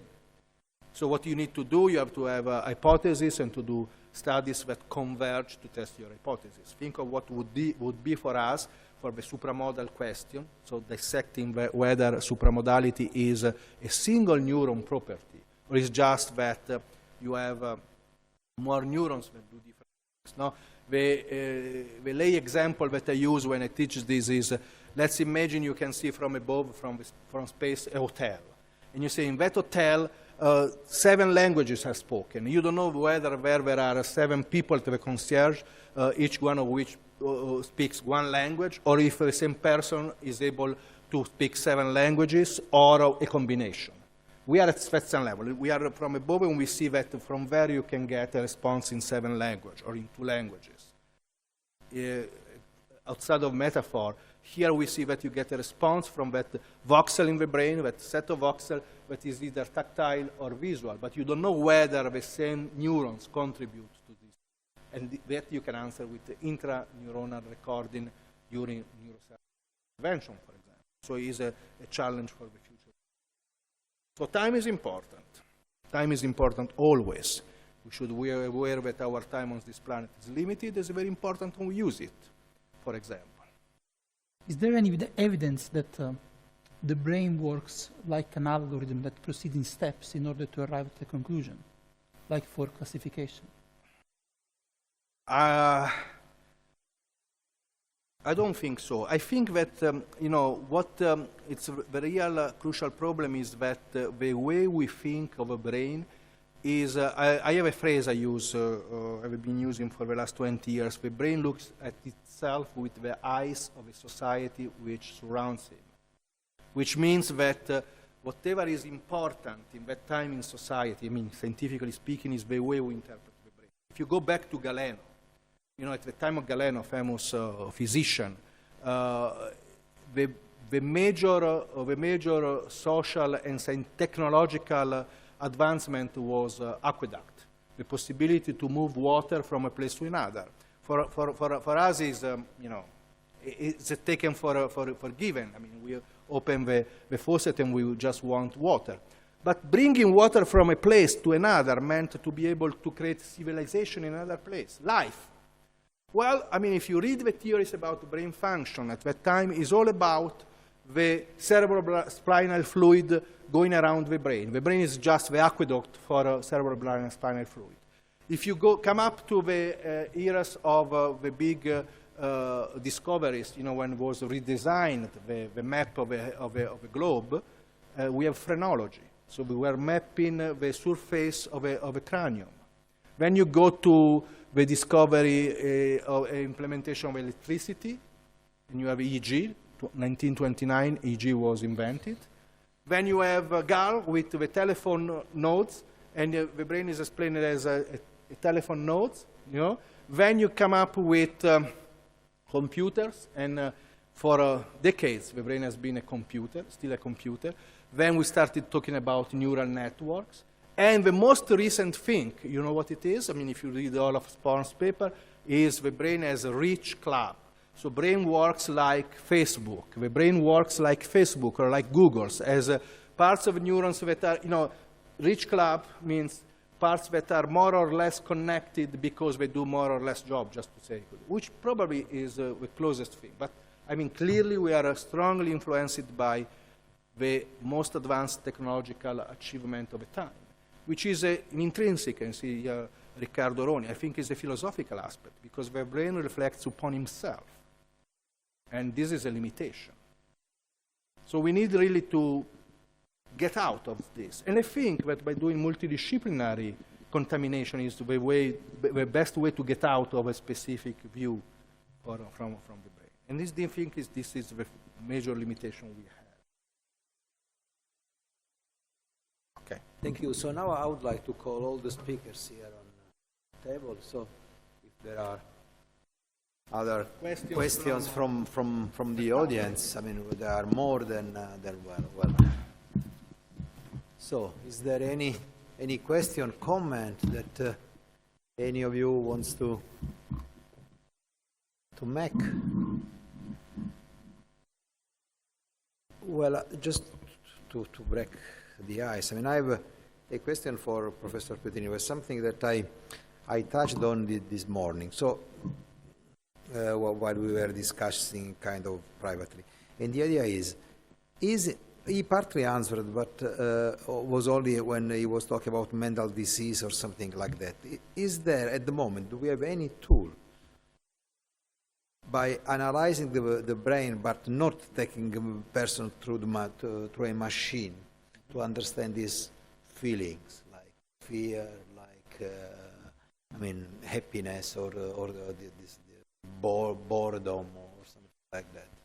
Well, I mean, we have several tools, starting from visual inspection. I mean, the most powerful thing we have, and that has been preserved to evolution, is the ability to recognize emotional messages by facial inspection. That's why this is very powerful. Animals do the same thing, and there are studies actually that show that even before we have appreciated or recognized the physical contour of a face, we immediately respond to the emotional message.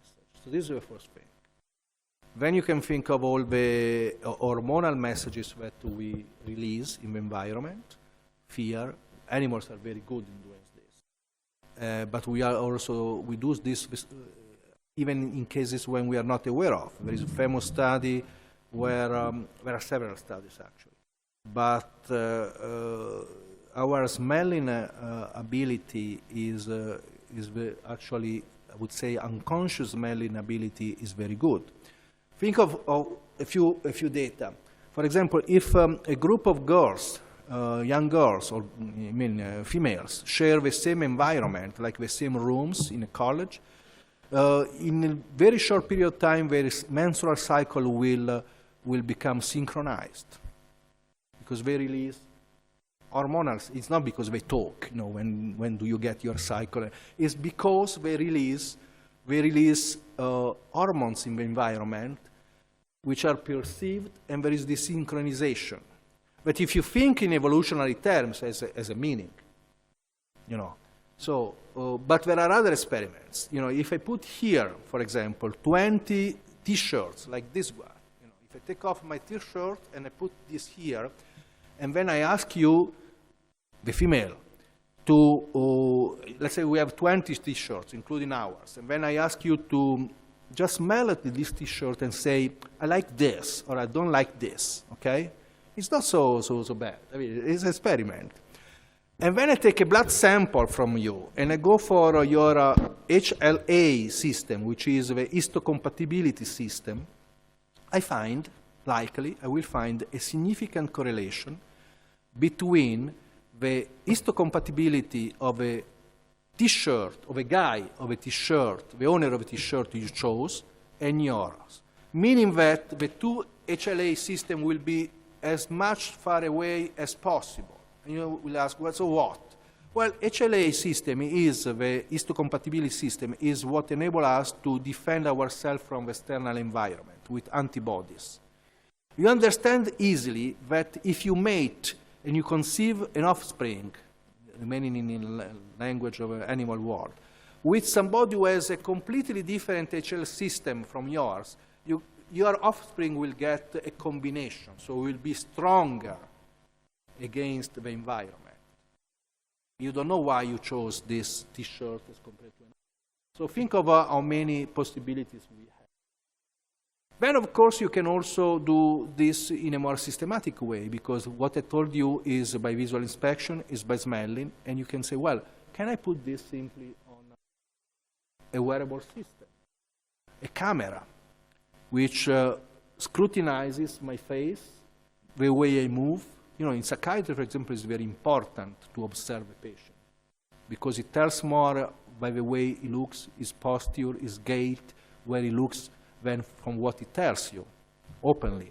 So, but a camera at the ATM machine could do the same and just send you a advertisement that are more close or more related to your state of mood in that moment. You know, you're down, it gives you some indication to get some fun, for example, to get relieved. So, yes, I think this is a ground for confrontation. There are many things that are actually useful, others be less, but it tells you that whatever is done in nature can now be decoded, could be the word, used to decode your state of mind, your mood, what you are, even what you are thinking, and do something with that. Okay. Thank you. Any? No, please, feel free. I mean, you're here to, there is no penalty, no. I would like to be as interactive as possible. Otherwise, we had already our discussion this morning. I mean, so it's Don't be.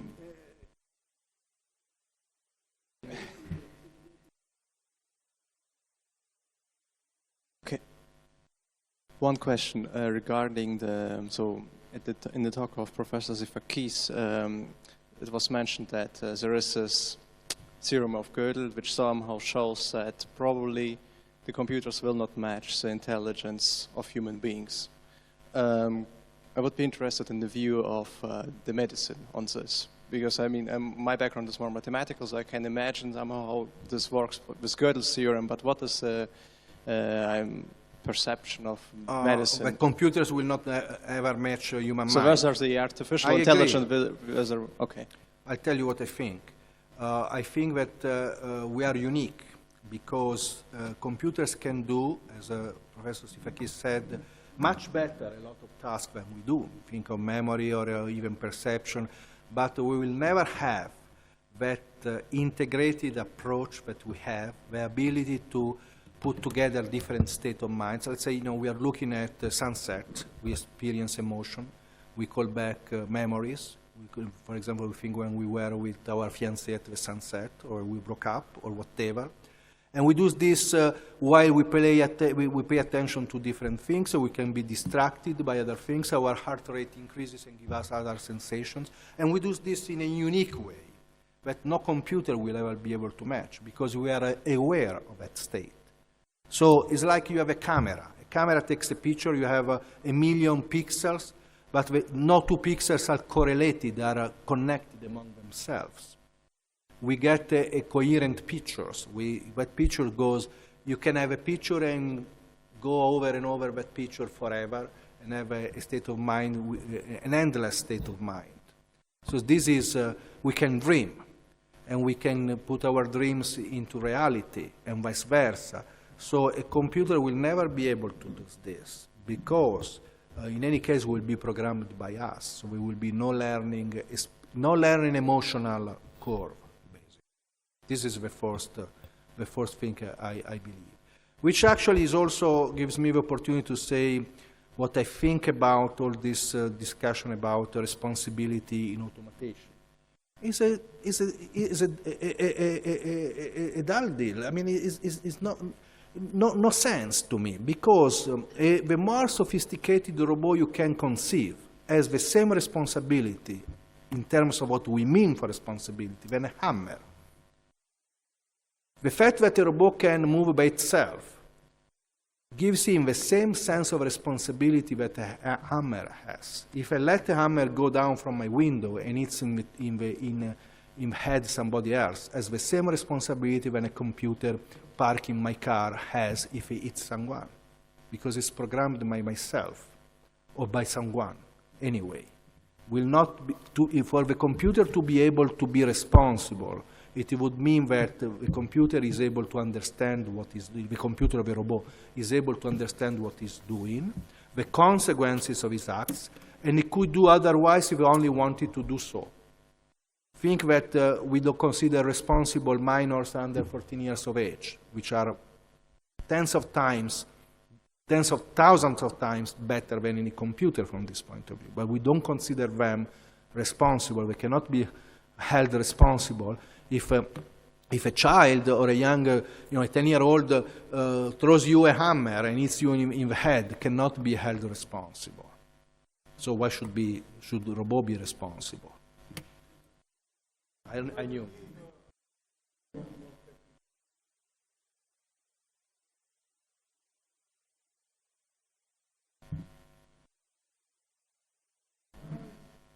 By all this debate about the so-called intelligence of machines, I think that the people who are creating all this and playing a certain role, they have other motivations. But for me, things are very simple. Computers do not know how to create information, cannot resolve conflicts. I mean, a computer scientist understands this. When I generate code, even if the programming language has some non-determinism, when I generate code, all the conflicts should be resolved. The machine cannot decide.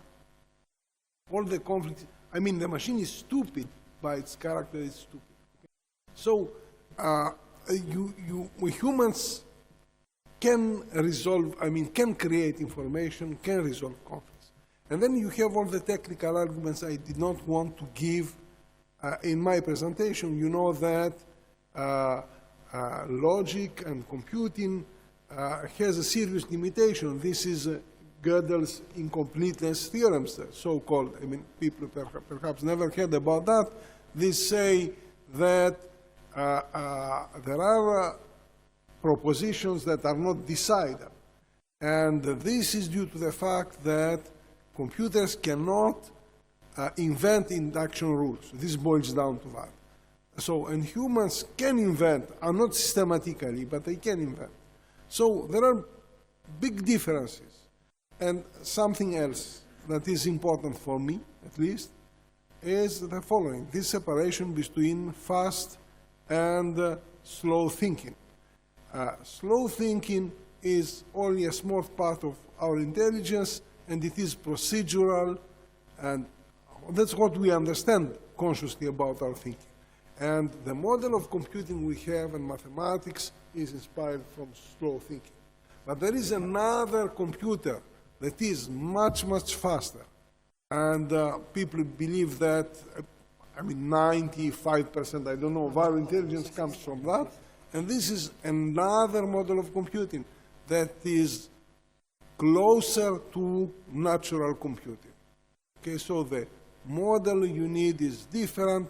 You need the dense models. You don't need, you cannot express this by using integers, by using discrete mathematics. So this is something for me to be explored further, okay? So natural computing. If we further understand how natural computers behave, then we will make a huge step toward understanding human intelligence, and this is not the case today. There is Tommaso Bolognesi.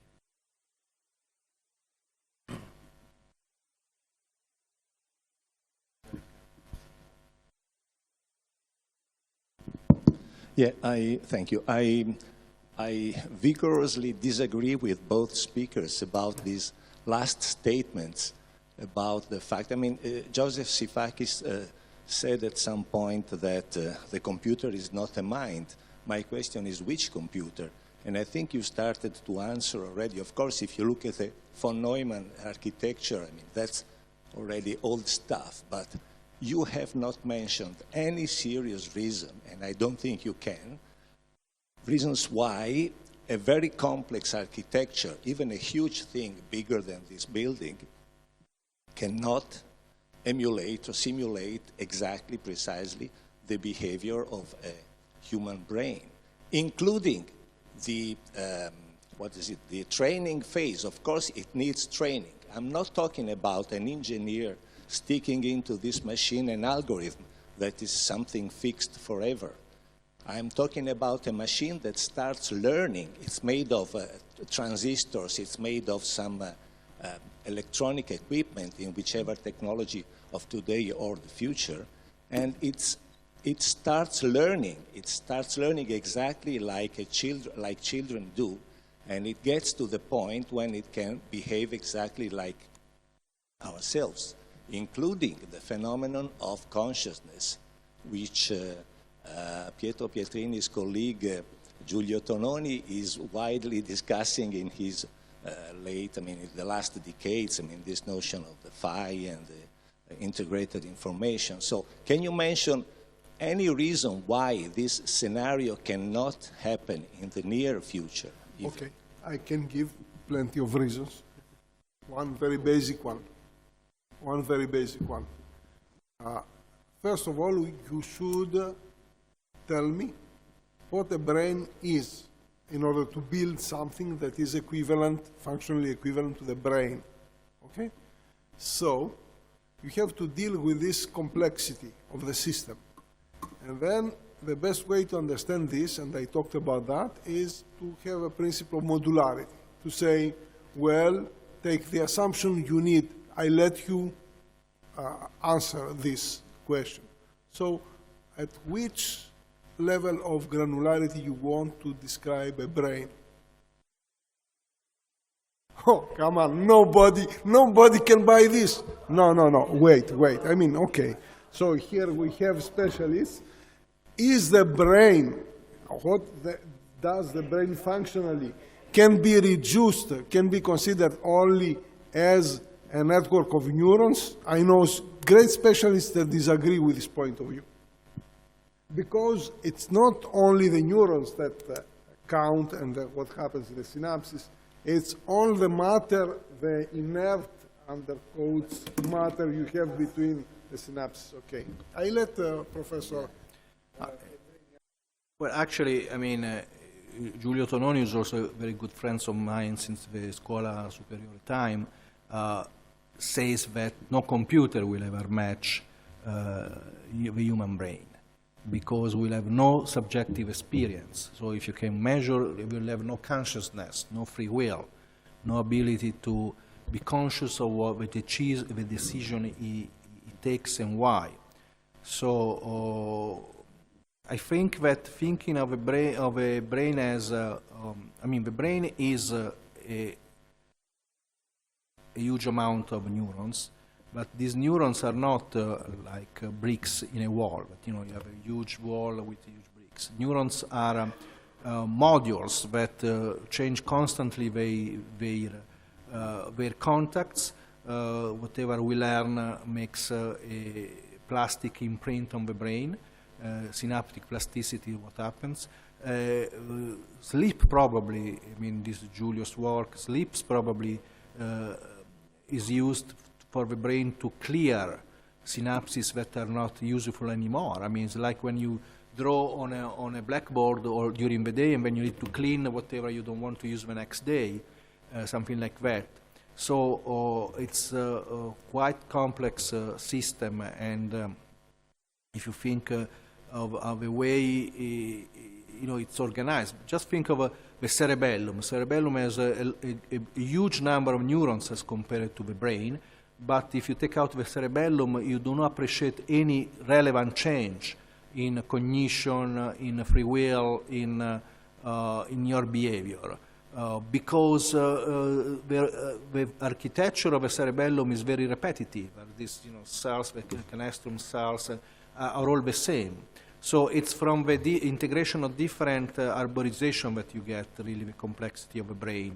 And I think that this poses a real limitation for any computer to mimic spontaneously. Let's say spontaneously, I mean to mimic truly the brain. Computers are made by us. We don't know how our brain works. We cannot certainly make a machine that works our own brain. This is the other point.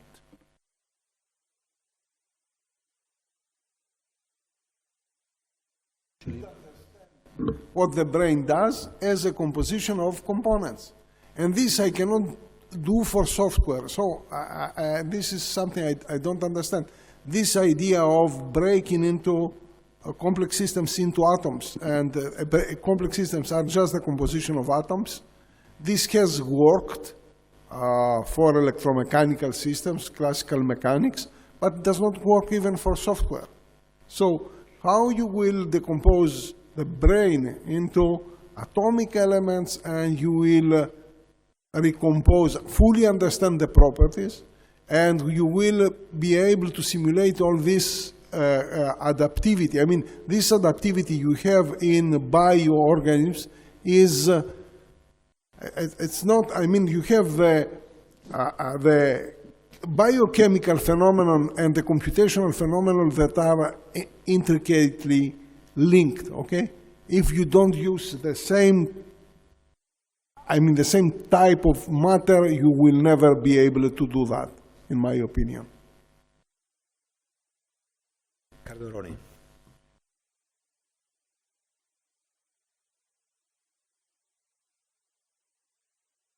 Thank you for these contributions to this kind of problem that also for many philosophers and psychologists is very relevant to highlight the difference between internal speech and external speech.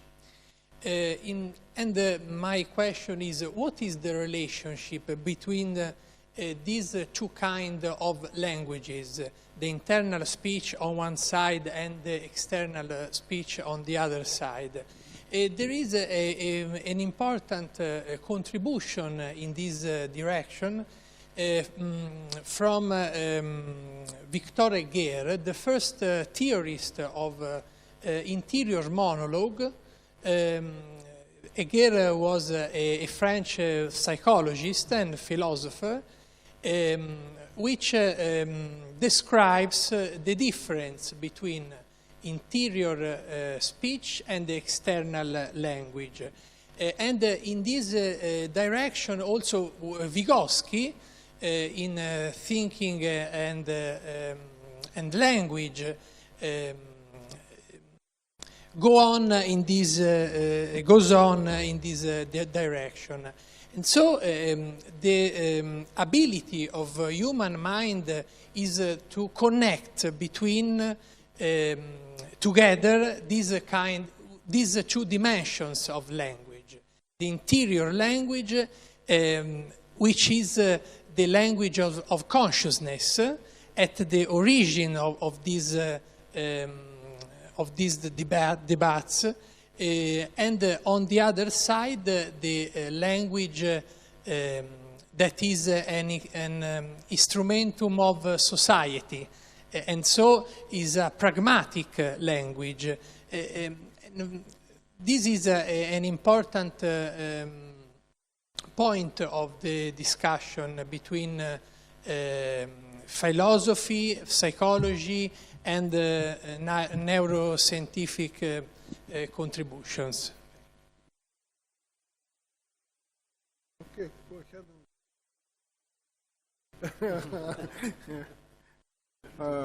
Okay, I'm just a computer scientist, but I think that this is something very important to understand. Okay, how the things we can express can interact with things we feel, and how we can enrich the language to express things that we feel, or and this has to do also with the problem of creativity. How you can be creative, how works creativity? Because in creativity you are using some internal language, in fact, okay, that you cannot say explicitly how you come up with a solution of a problem. It happens to me very often that I get up in the morning and I have the solution to a problem I have been thinking. So you have this internal language okay, the question is how to make explicit these functions of internal thinking and non-conscious or automated thinking. I don't like the term non-conscious. Okay? Automated thinking. That's a very interesting question. But this means, but here I believe there is an inherent difficulty. Why? Because it is non-conscious. You see, why Aristotle proposed logic, okay? Because it's conscious thinking. So you analyze the way you solve problems and you say, okay, this is formal logic, okay? This is the way conscious thinking works. And an inherent difficulty to understand the human intelligence is that most of this intelligence is non-conscious. I mean, is automated, sorry, is automated. And I have my point of view about that. I think that even causality is an illusion. I mean, causality is of phenomena is due to the fact that we reason sequentially, and consciousness, I mean, conscious thinking is sequential. But I think that there are other types of computing and thinking to formalize, and of course this is much harder because this is non-conscious.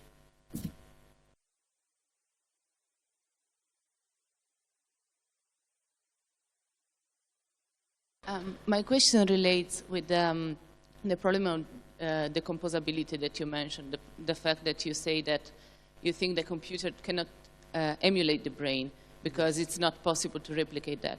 Yeah. So I was curious about your vision of the integrative work of machine and brain, in the sense of having a machine that overcome a damaged part of the brain, for example. So don't we find the same kind of issues in the moment in which we have to ask a machine to do a task of the brain?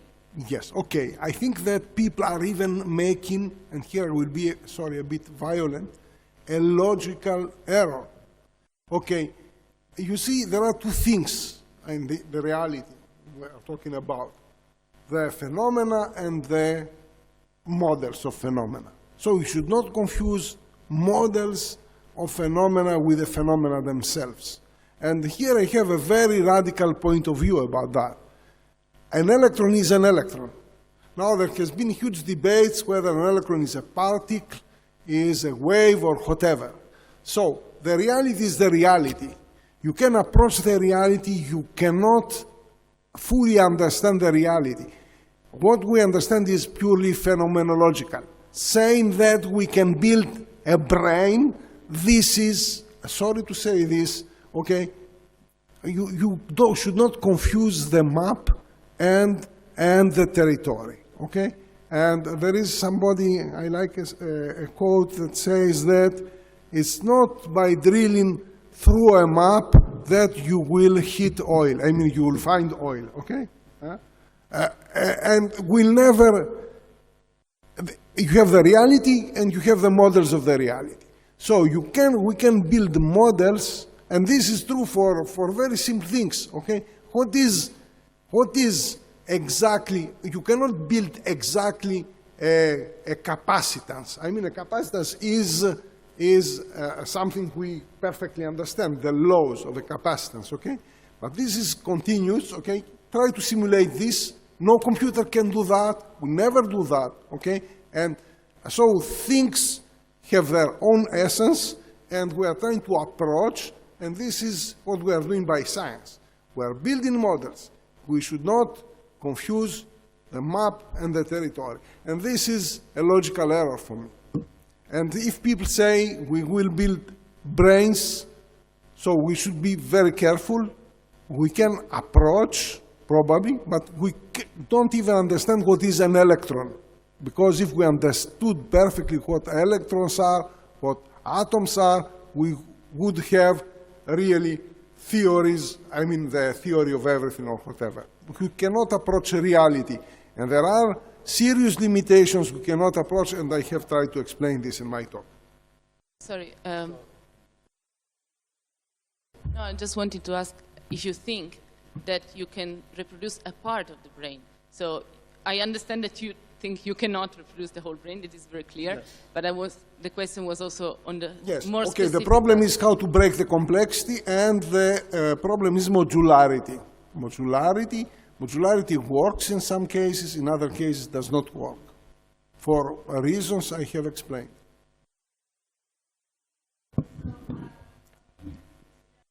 Patty, wait a second. Just a second, you will get In the meanwhile, add something to what has been said so far. You know, so far there are no clear examples related to computers that are replacing part of the brain. What we are doing is that, or either we simply delegate that function. Just think when you're navigating with a GPS, you're not actually doing any navigational process, you're just following what the machine is telling you. What regards damaged parts of the brain, so far now we are trying to vicariate that function, but it's not replacing. It's not, you know, when I cannot move anymore my arm, I have two choices. One is trying to reconnect the central part to the periphery, or trying to use some kind of commands in order to move a robotic arm. And the shortcut most of the time is not even using a motor information, but a totally different information that just simply activates your robotic arms. Okay, so the big challenge will be trying to recognize this central signal to a specific then action that the robotic arm, for instance, has to do. But for the moment, there are not examples of that.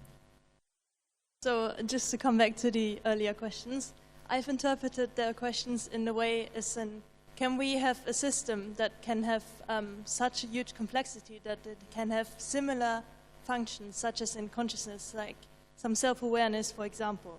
So I think the question wasn't really about building a human brain, as in really replicating a human being with human consciousness and human experiences and everything.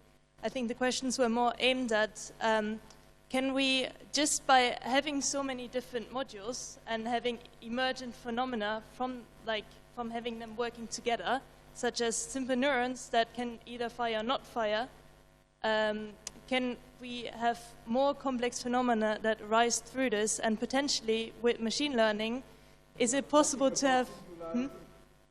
Sorry? Are you talking about singularity?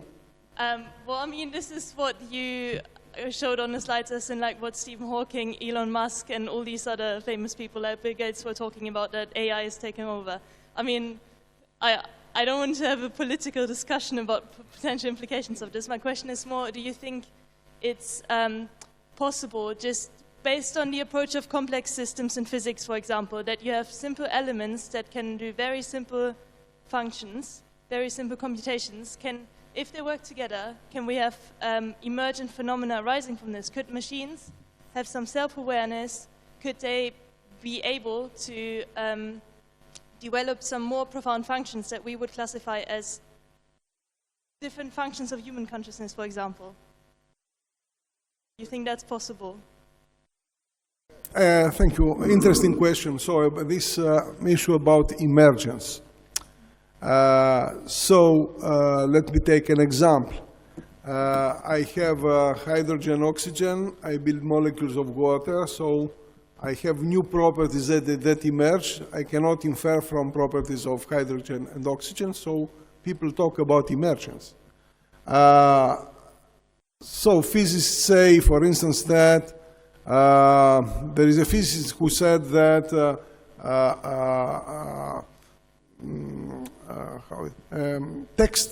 text processing is an emergent feature of hardware, for instance. I think that this myth of emergence shows our inability to explain, to go bottom-up in our explanations, okay? When people say emergence, it's nothing. I mean, it means that we don't know how to explain what happens. You have new properties, but how? So this does not mean that properties, of course, emerge, but by saying that properties emerge does not explain why these particular properties emerge, okay? So saying that we have emergence, yes, but emergence in nature is not something that happens like that. It's, you don't have some property I mean, you have the mechanisms that make that you have nice properties, etc. So it's not by, sorry?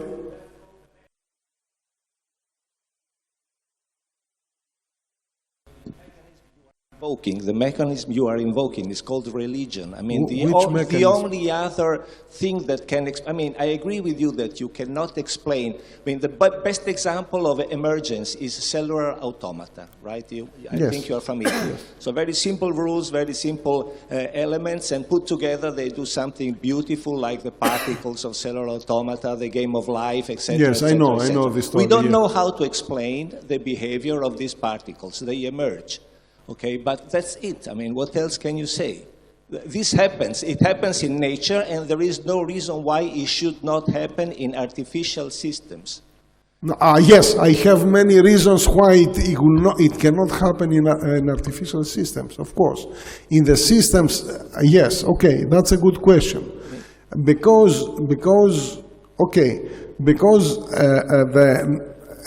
physical world is the result of an evolution over, long time, and there are big differences between the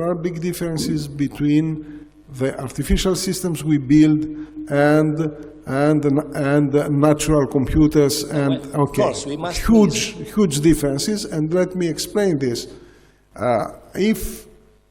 Because the physical world has some very nice properties. I don't know where they come from. Einstein used to say that it is incomprehensible that the world is comprehensible at all, okay?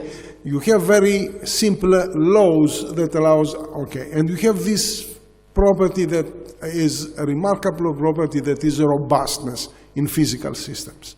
So, what we are producing now is something very poor. So let me explain the idea of robustness, which is a huge difference between, the biosystems and computing systems. If a bit changes in a program, this may be a disaster. This changes completely, And we don't know how, for discrete systems, to make them robust. Of course, you can use different techniques, redundancy, etc. But the physical phenomena have a remarkable continuity and robustness. So, if you tell me we have emerging properties in natural phenomena, I buy it, I think, and here you can get something remarkable for reasons we don't understand. But don't tell me that by putting programs together and silly computers all together, we will have something emerging that will be really nice. I cannot buy this, and I have a lot of arguments about that. We must be very, very smart and be able in the future, in the near future, to create systems that are good enough in imitating the systems of nature. I mean, resilience. In that case, I fully agree. In that case, I fully agree. Sorry, Tommaso. I think we should try to leave some space to the other. But I want to make one consideration. About this emergent behavior. I understand. I think that sometimes we call emergent things only because we do not understand them fully. So, for example, there is this example of the ants, that if you put the ants on one side and then you put some food on the other side and they go they take two ways, they have two paths. After a while, the emergent behavior is that all of them use the same shorter path. But then, once you understand it, it's not emergent anymore. It is the pheromone that they leave along the path that, of course, concentrates more on the shorter path, and then they can go that way. And now, after we have understood this, we can easily write in a programming language this behavior. And then we say, look, it is an emergent behavior. But it is because we have understood the interaction mechanism, and we are able to do that. So I fully agree with Joseph when he says, if we do not understand how the brain works, there is no hope that we are going to build a computer that reasons and behaves like the brain. By some miracle. By miracle will happen. So this will not happen. And this is what we are trying to, we are trying to understand very, very tiny things. To see whether we could start understanding just a tiny bit, not the full brain. I mean, I will be happy with much less. Then, of course, if you start saying, okay, why cannot it happen? I mean, I remember when I was a student, my friend would say, can we build a stair to the moon? I say, no. Oh, why cannot it be? You used to say. Of course, I mean, you can make any statement and say, prove that I'm completely wrong. I mean, it is hard to prove, but I mean, I have to challenge you. You have to prove that you are right, not that I prove that you are wrong with this statement. Anyway, let's leave room to the students now. Can I add something about this discussion quickly? To answer more technically what you were mentioning. So currently, maybe in the future, machine learning and artificial approaches can approach the human mind, but at the moment, technically, they are just an optimization problem that you are solving. So at best, they can approximate to what they are trained. So the emergent behavior comes when they kind of interpolate samples that they've not seen, but that's not intelligence, in my opinion. I wouldn't call it intelligence.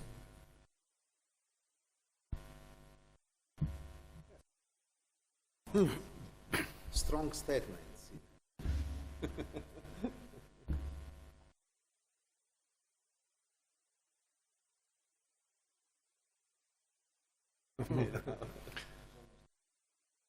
No, I think that what has been clear so far, Laura was mentioning consciousness. We have been talking about Julius Tononi. What Julius did was proposing a mathematical model of consciousness, but not really defining per se. In neuroscience, we don't have a definition of consciousness. And when we transfer that to the clinical part, that's why we have almost 50% of a misdiagnosis in front of a patient with a disorder of consciousness. The issue is that sometimes, I think, and we are working in these days relative to perception, sometimes computers can even do better the work of recognizing a picture or defining a picture, the content. But that doesn't mean that that's the mechanism that the brain uses in order to process that kind of stimulus. And that's the major gap. From one sense, there is no clear definition of how thinking is processed, neurally.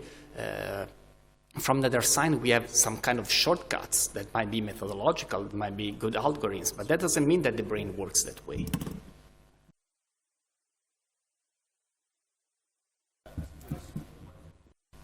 Okay.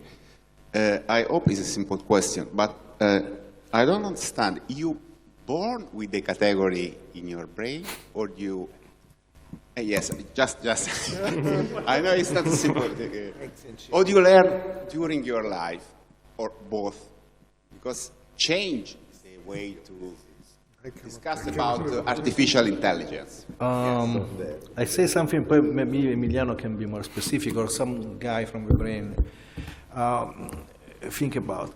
Well, I think both, because we need to categorize. We were discussing this morning in our pre-meeting conversation to prepare this, because you need to have categories. I mean, like enemies, friends, different people, eatable, not eatable, safe, not safe. So, as an animal, I mean, when you are in the wild, you need to categorize what you can do, what you cannot do, what you can eat, what are you similar, you're similar or not.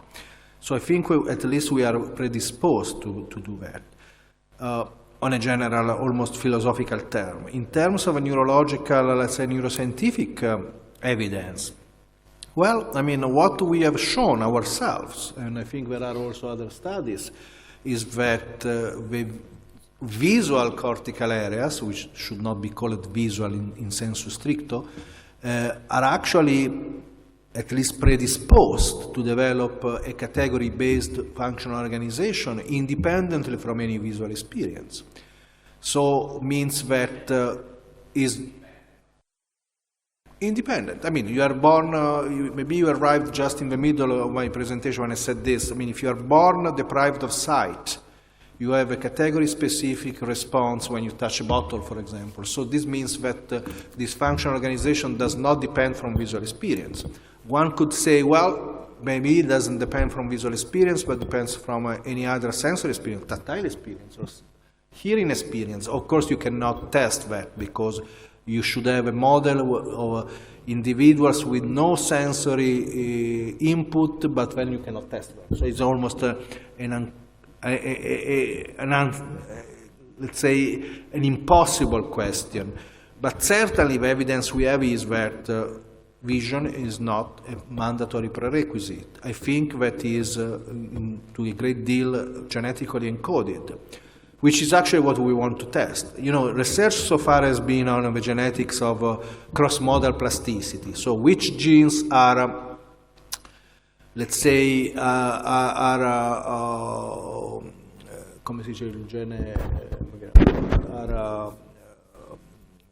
begins to work, are expressed, sorry. Which genes are expressed when you lack visual input? No, there are all these studies. So if I take out eyes, one eye, two eyes in a mouse model, which genes in his brain are expressed, which before were not expressed?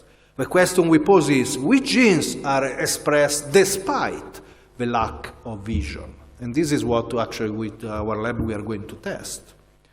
So I think that at least to a great deal we are encoded, or at least to be on the safe side, we are predisposed to be category-based.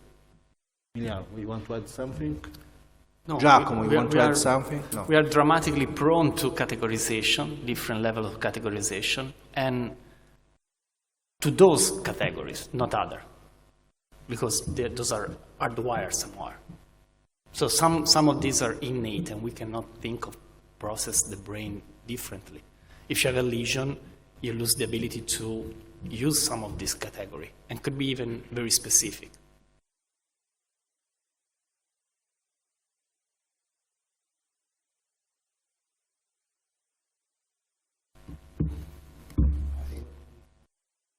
Yes, I mean, I can mainly thank all the speakers. I think it was an interesting afternoon. As I told you, I mean, we are still very far.